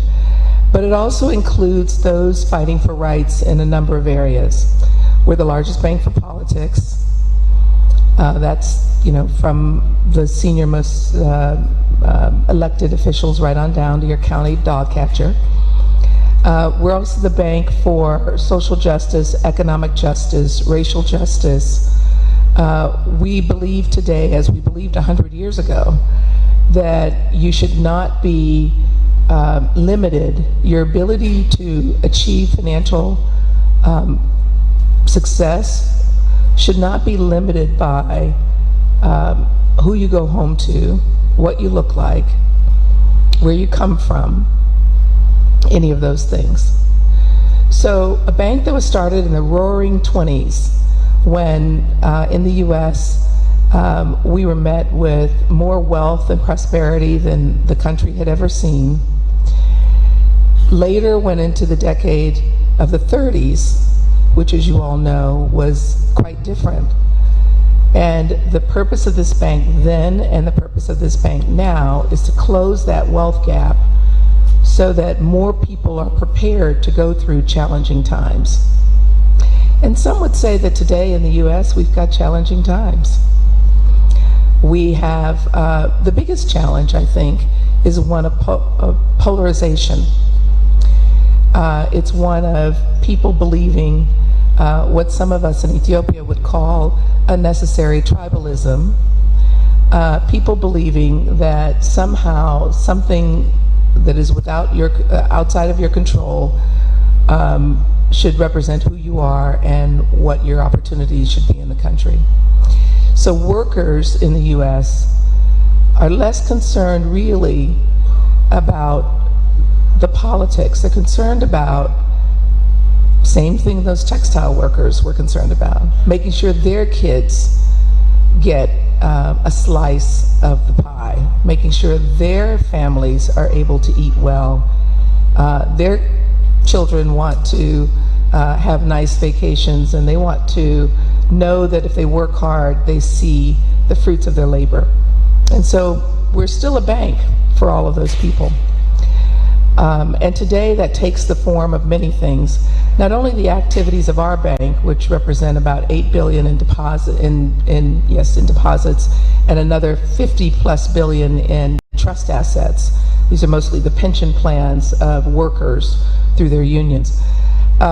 We care about that, but we also recognize that we are 122 in ranking out of 4,600 banks in the U.S.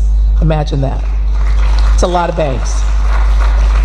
And so our job is not only to focus on what our assets can accomplish for our customers and what those change makers who we call customers can do for others, but it's also to think about the community development financial institutions we call CDFIs, the minority depository institutions we call MDIs, the community banks, those people who are by definition, based on where they are and how they serve, they are also values-based. And it's important that they are supported because if they go away, so does the access to capital for the entrepreneur down the street or the individual who's trying to buy their first home, which then enables them to have the collateral to continue to grow and prosper and serve others. We also have to be concerned about the ills that have been created by the financial services community, either intentionally or unintentionally. Things like, in our case, financial institutions have participated in programs over the years which have left people out of the ability to buy a home or expand their business. It's also unintentionally contributed to some of the criminal activity that occurs in the U.S. And so we find that it's our responsibility not only to think about the assets that we directly control, but to also think about how we can help bridge that gap for people who want to do good, but it may not be in a system that enables it. So I'll stop there. Thank you. Thank you so much. I'd like to come back to a popcorn-style conversation here among the four of you with a very simple question, which is, this is a community of values-based banks. So if I understand, we're all peers, and everybody is exchanging and learning and building on the learnings that others have had and the experiences of others, because we don't know in an uncertain world what the future will bring, what crisis we will face next. But we can know that we had a shared experience within this network. So in the spirit of what Dr. Vampele was informing us around shared values of trust here and interconnectedness, and facing similar threats, whether it's materialism or excess or environment or prejudices of different kinds, escalating to war. What are some of the lessons, I would ask, if you would share, that you think some of your peers you learned that you would like to share that maybe others could benefit from in the network, or that we could benefit from with each other? If you think that's a valid question, I'd be happy to hear your thoughts on that. Paul, would you like to start? Thank you, Amsha, for that. I think some of the lessons we have learned in our journey of resilience, I just wanted to share. Some of the member institutions can adopt that in their own situations, maybe by modifying. First thing is that we need to have a community focus.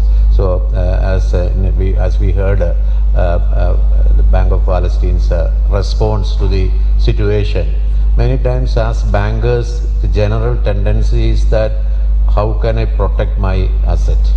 So that is the first thought process comes. Second only we think about the community.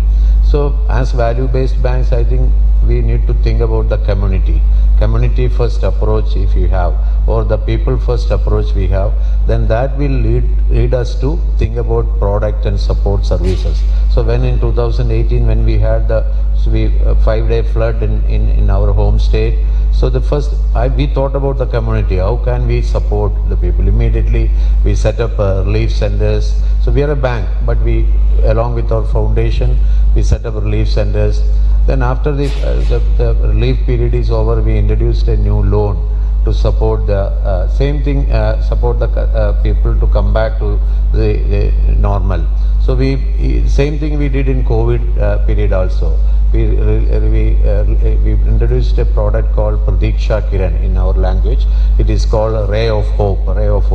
It is a product with a moratorium, and it helps them to restart their businesses and start paying the money. So we have in 3 years we disbursed over 700,000 loans. 700,000 loans, $405 million what loans we have disbursed over this Pradiksha Kiran loan. So along with that, then we need to build partnerships. We need to build, as a bank, we have our own limitations to spend for these expenses other than transaction. So in India, we have every commercial institution has to spend 2% of their profits for CSR, for the corporate social responsibility. But from day one, ISAF Bank has decided that we are a social bank. We are a community focused bank. We will spend 5% of our profit for CSR. But even that is not sufficient. So we need to mobilize, do vaccinations. So we conducted 2,000 vaccination camps, and around 720,000 people got vaccinated through our project. With partnership with Opportunity International, we designed a project with the ISAF Foundation and ISAF Bank branches taking the lead, and our partners, business correspondent partners, also coming together and supporting this initiative. So these are all some of these. If we have a partnerships is very important, especially in this room. Also there are bankers, there are investors, there are regulators. So if we all have partner with a common purpose, we can definitely empower our communities for resilient future. Yes, I hear. So I think just to re-emphasize again, you provided Kickstarter loans, $700,000 or 700,000 loans, to bring people back after the flooding. You set up vaccination camps in areas through partnerships. So going beyond traditional banking lines is the community first model, and driving your bank's operations based on that model, not just in times of crisis, but as an ongoing way and line of thinking systemically and thinking about the greater whole that you're responsible for. And taking for granted you'll do it in a fiscally responsible way, because that's just in your DNA. Yeah. Yes. Thank you. Okay. Thank you. Thank you so much. Amazing work, Paul. over to the next one who'd love to share a lesson learned that the GABV can promote more broadly amongst its network and beyond, you know, as a model for being values driven and the way you've operated. Is there other nuggets that the entire banking sector, for example, can benefit from your learnings that you would like to share? Yes. Yes, actually, I've been thinking about that. When we talk about CSR, people think it's giving. You know, we're taking a percentage, although we are like you, 5 to 6% of our profit always goes to CSR. What we realize, it's actually an investment. It's not about just being nice and giving. You are investing. You're investing in your community's resilience. As I mentioned before, your communities will support your own resilience as a bank. 2, invest in women. We're different than India. I mean, how many Palestinians are there inside Gaza? 2.2 million. In the West Bank, 4.5 million. This is it. I mean, you have clients more than our entire population. But what we realize is when we invest in women, and as I said, it's different. For example, we started 10 years ago supporting a mini MBA program for women entrepreneurs. I think now about 220 graduated from that program, and there are 220, as I said, we're still a small community, leading businesswomen. Who do they bank with? Bank of Palestine. There is no way you can convince them they can go to someone else. Different trades, anything, Bank of Palestine. So it is actually an investment in the future. Great example. And when, just a final comment, I think, and I want to share here, when we talk about alliances like this, what I also learned, partnerships are not only in good times. We come to conferences, we are members in alliances, and I was talking to Tom over the last 2 days because I joined the Governance Academy. How do the alliances and the partnerships behave in crisis of their own members? And I think this is a step, this is an idea. I hope in this conference, in this difficult world of ours, where I hope nobody will see the crisis that we faced, there will be more crises. The world is changing on us. Individually, we can face up to a certain extent. Collectively, we are a power of resilience and a power of change for good. Imagine if this alliance is not only about sharing experiences and learning from each other, it's about standing with each other during crisis, it's about institutionalizing that process. Let's not be intimidated with what's happening around us. That's what I felt. As a Palestinian, I refuse to be intimidated. It's all about intimidating us, making us worried and fearful of standing for the right thing. If we as a collective can change that narrative, starting with this alliance, and when one of us is in crisis, we all rally around that. We all find ways to support them, like we found it in our own community. Imagine the power of that. Amazing, amazing. I feel like there's a pledge to be made here. I don't know, Martin, I don't know, David, in terms of vowing not to be fearful, vowing to be trustworthy, and as an alliance. So thank you. Thank you for that. Final words to you two ladies. Thank you, Priscilla. Okay, so for me, I'd say being a part of this group or being a part of the network only re-emphasizes what we have been doing over the years. Lapo Microfinance Bank is not just a 10-year, it has 30 years in existence, having its roots in a non-governmental organization that believes that there are multiple ways to solve poverty So there are other factors that emphasizes it, which relates to economic empowerment, the well-being of the people who you work with. So being a part of this group re-emphasizes that belief that we have. And that means us doing the little things that we know how to do, kind of second skin and second nature to us, ensuring that it is all about people. And I also do agree with my other panelists on partnership, but I believe that it starts with the organization and the core values that they believe in, and then linking everything with your vision and the mission and how you see the community you serve and the people that you serve, and then also providing the right services to also do that.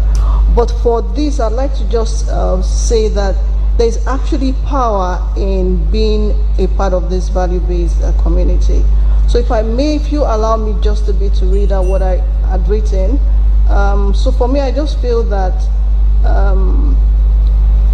being in this value-based banking community truly is powerful, and it emphasizes a collective strength of our community. That's through GABV network. We are not just individual institutions, we are a movement, sharing knowledge, amplifying impact, and proving that an alternative banking model is not only possible, but it is essential. As global uncertainties continue to arise, we need to continue to have commitment to resilience, and we must ensure that we deepen it. That means that together we have the opportunity to redefine the role of finance, ensuring that banking serves as a stabilizing force for economies and the societies that we actually operate. The mission of the GABV, in the words of the members of the GABV. Thank you so much. Thank you so much, Cynthia. Priscilla. In the interest of time, this clock went down a long time ago, and I know you're being kind, but I'll keep it short. What I will say is, it's really also a luxury to be a values-based bank. And I'll tell you what I mean by that. Other CEOs of other banks may have very strong values. They have employees that want to do good. They have CSR commitments. They talk about those a lot. They talk about the good things they do. They don't talk so much about the bad things they do. We also don't talk that much in the industry about what the industry has done that we can correct. All of us in this room have publicly stated our values. In the US, being a B Corp and a public benefit corp means that we have the right to take other constituents' views into account as opposed to simply our shareholders. Not to say that our shareholders aren't important as a publicly traded company, but we have the ability, we're professing that we are taking the rest of our community into account. And that is a little bit of a luxury, because if you're sitting at another bank and you want to do the right thing, you may have to think about, as one major bank CEO said to me, I have to think about 50,000 constituents. You have very aligned employees, very aligned board members to your mission, and you may have to convince a few investors, but generally you've got a constituent that's sharing your values. So I just want to claim that all of us in this room have a little bit of that luxury. And with it, if you think about it that way, you also think about the responsibility that brings you to not only do the right thing for your bank, but to do the right thing for the banking system. So how does that get manifested? And in our case, it's gotten manifested in being the first many times to go through the window, take a few of the blows so that other people can walk through. Whether that's been on the issue of reproductive rights, gun rights, rights of people in all manner of ways. Not always the most popular among our peers, but we are a bank first, and we have to think about what's important and to the populations we serve more broadly. So everything that we do generally is most Americans would agree with. And I'll just give one example if there's time. Is there time? If there's not, I won't be offended. There is not officially time. I'm Okay, looking then I over to won't. Dr. Mitch, who's nodding his head like, Okay, no. then I won't give an example, but I'd be happy to tell you later. Are you going Thank to deny us the example? No, we'll have to hear about it over lunch. Yes.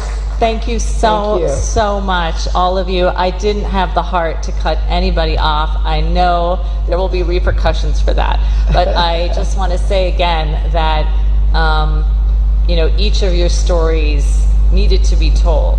And I think the last message you just shared, Priscilla, in terms of the alliance with the board members that are in the room, the board members and how they can foster alignment very proactively across the board members, across the constituencies, in support of the CEOs being able to stand up for and go against the grain when there are conflicts and align and drive with their values, was a very clear message, I think, from all of you in terms of how we can support each other as a community. So thank you for that reminder, and thank you, each of you, for your contributions and your work day in day, and being representative of your nations, your industries, your banks, and your constituencies. Thank you. Thank you. Ladies and gentlemen, let's give a huge round of applause to all of our panelists. Amazing presentation. Thank you so much. Take back our regards. We're looking forward to getting time out to meet you during lunch. Oh, and also we have a cocktail in the evening, a white jazz cocktail, so don't miss out on that. Please don't miss out. Can we have a picture of all of our panelists, please? Monisha, could you please get in the picture too, as the moderator?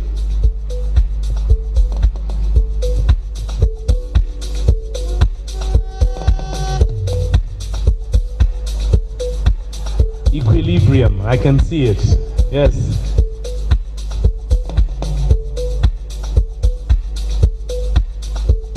Let's give them a round of applause, ladies and gentlemen. We're coming to you live from the Speak Resort in Kampala, Uganda. We've just finished our panel discussion here at the GABV Annual Meeting 2025, and our final speaker just before lunch.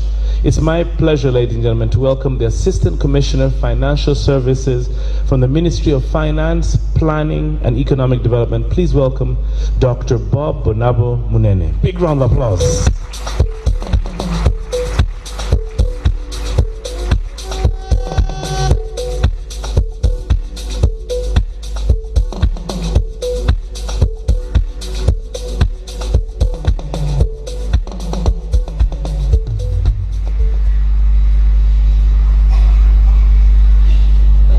Good afternoon.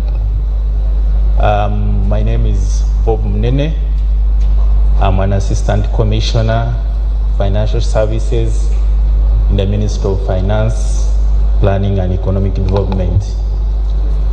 I've come to represent the Permanent Secretary of the Treasury, who is unable to be here. So I'm here to read his speech.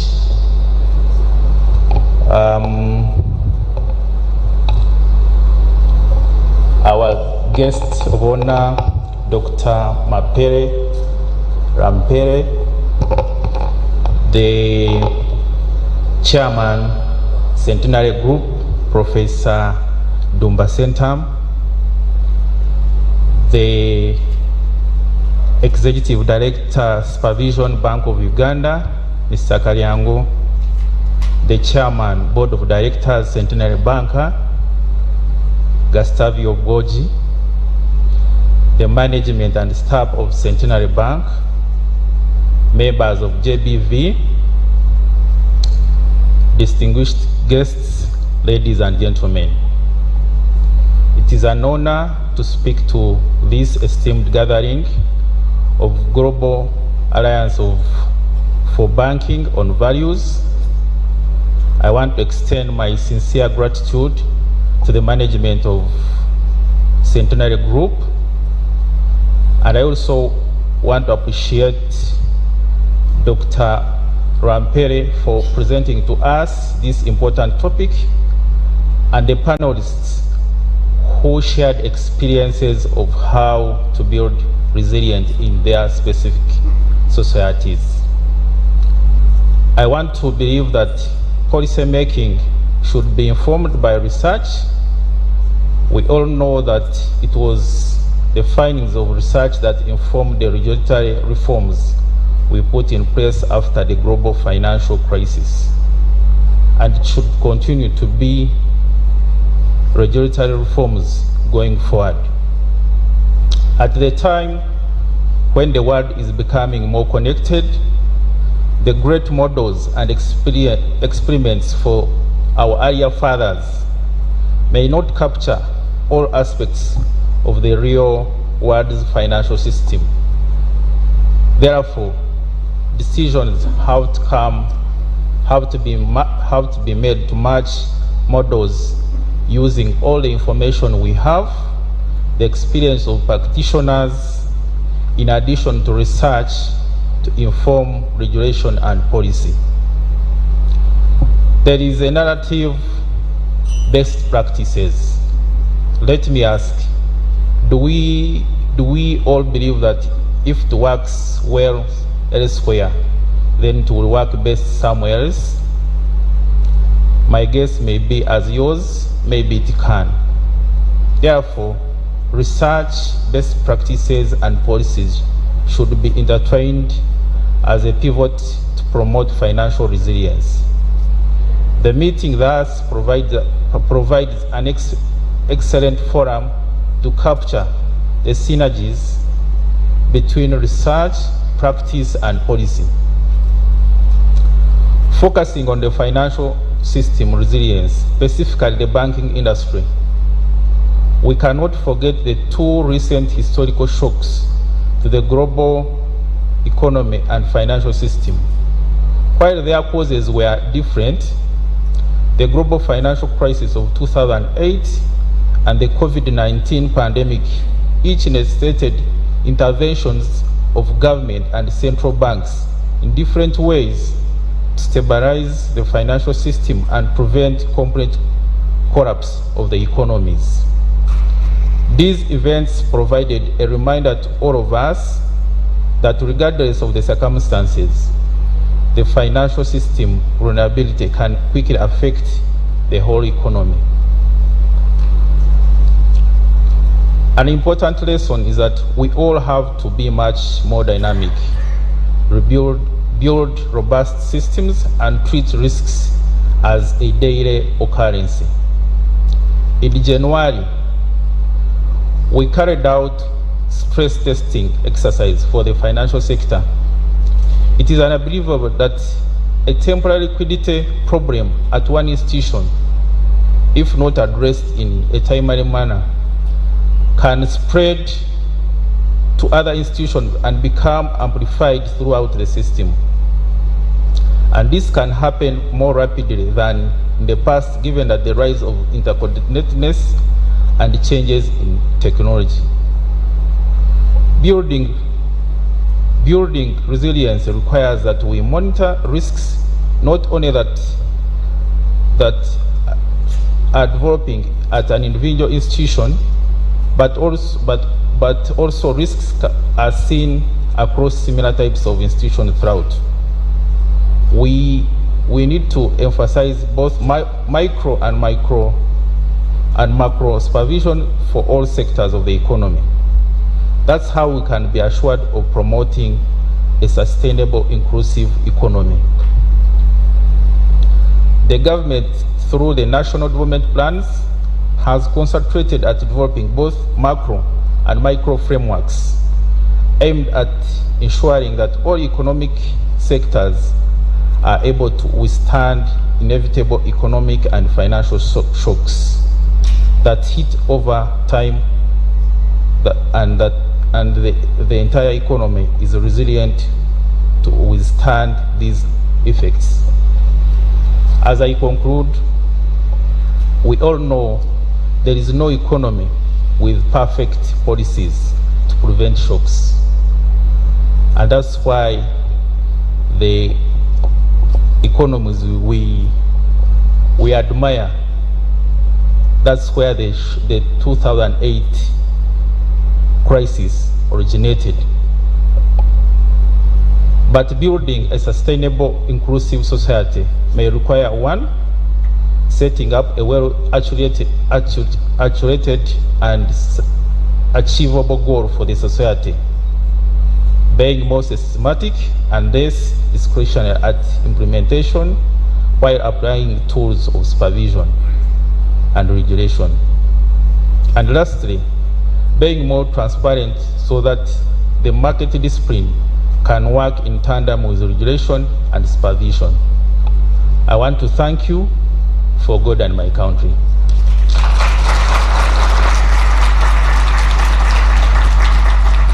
Thank you very much.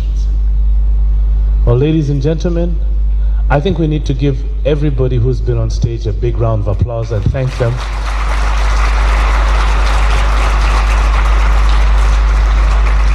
Building resilient futures, and we've heard so many testimonies about that, and we're going to continue the discussion later on. Monisha, it would be an awesome opportunity for us to bid the individuals goodbye from the morning session. Feel free to use the podium mic.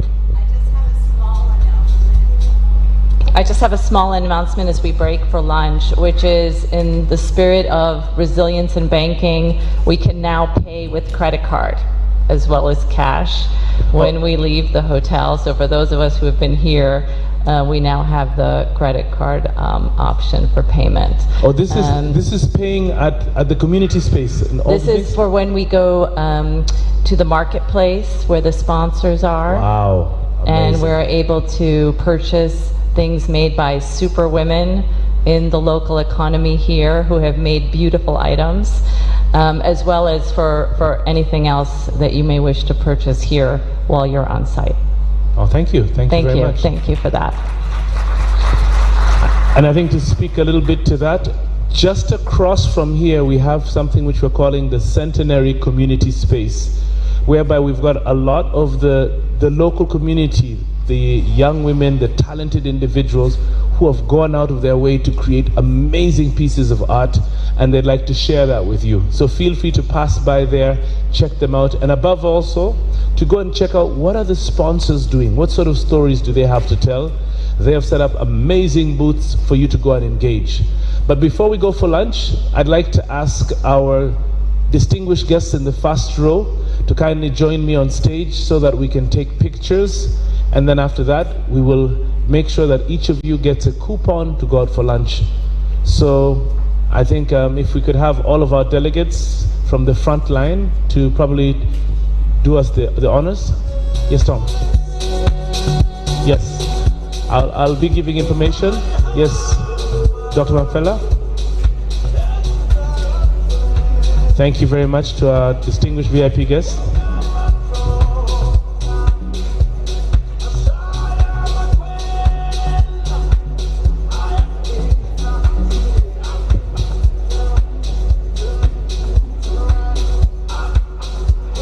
I would like to ask members of the board of GABV and the board of Centenary Bank to be on standby.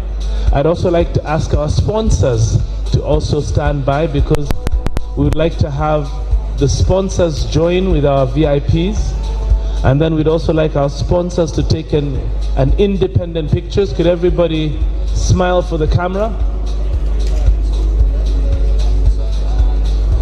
I don't know, Wilbro, I don't know why you're sitting here. You should be up there. Please, you're missing out on the opportunity.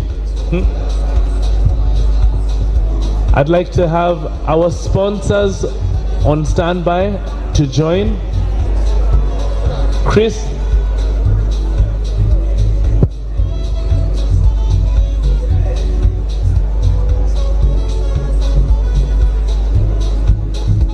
Okay, up next, could I have the board of GABV and also the board of Centenary Bank kindly join? Please join, please join.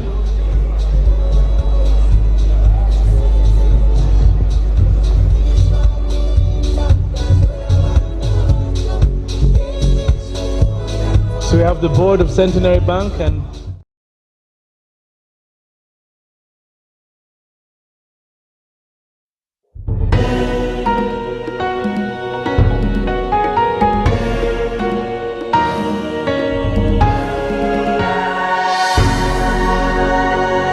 UCTV. Good news for all.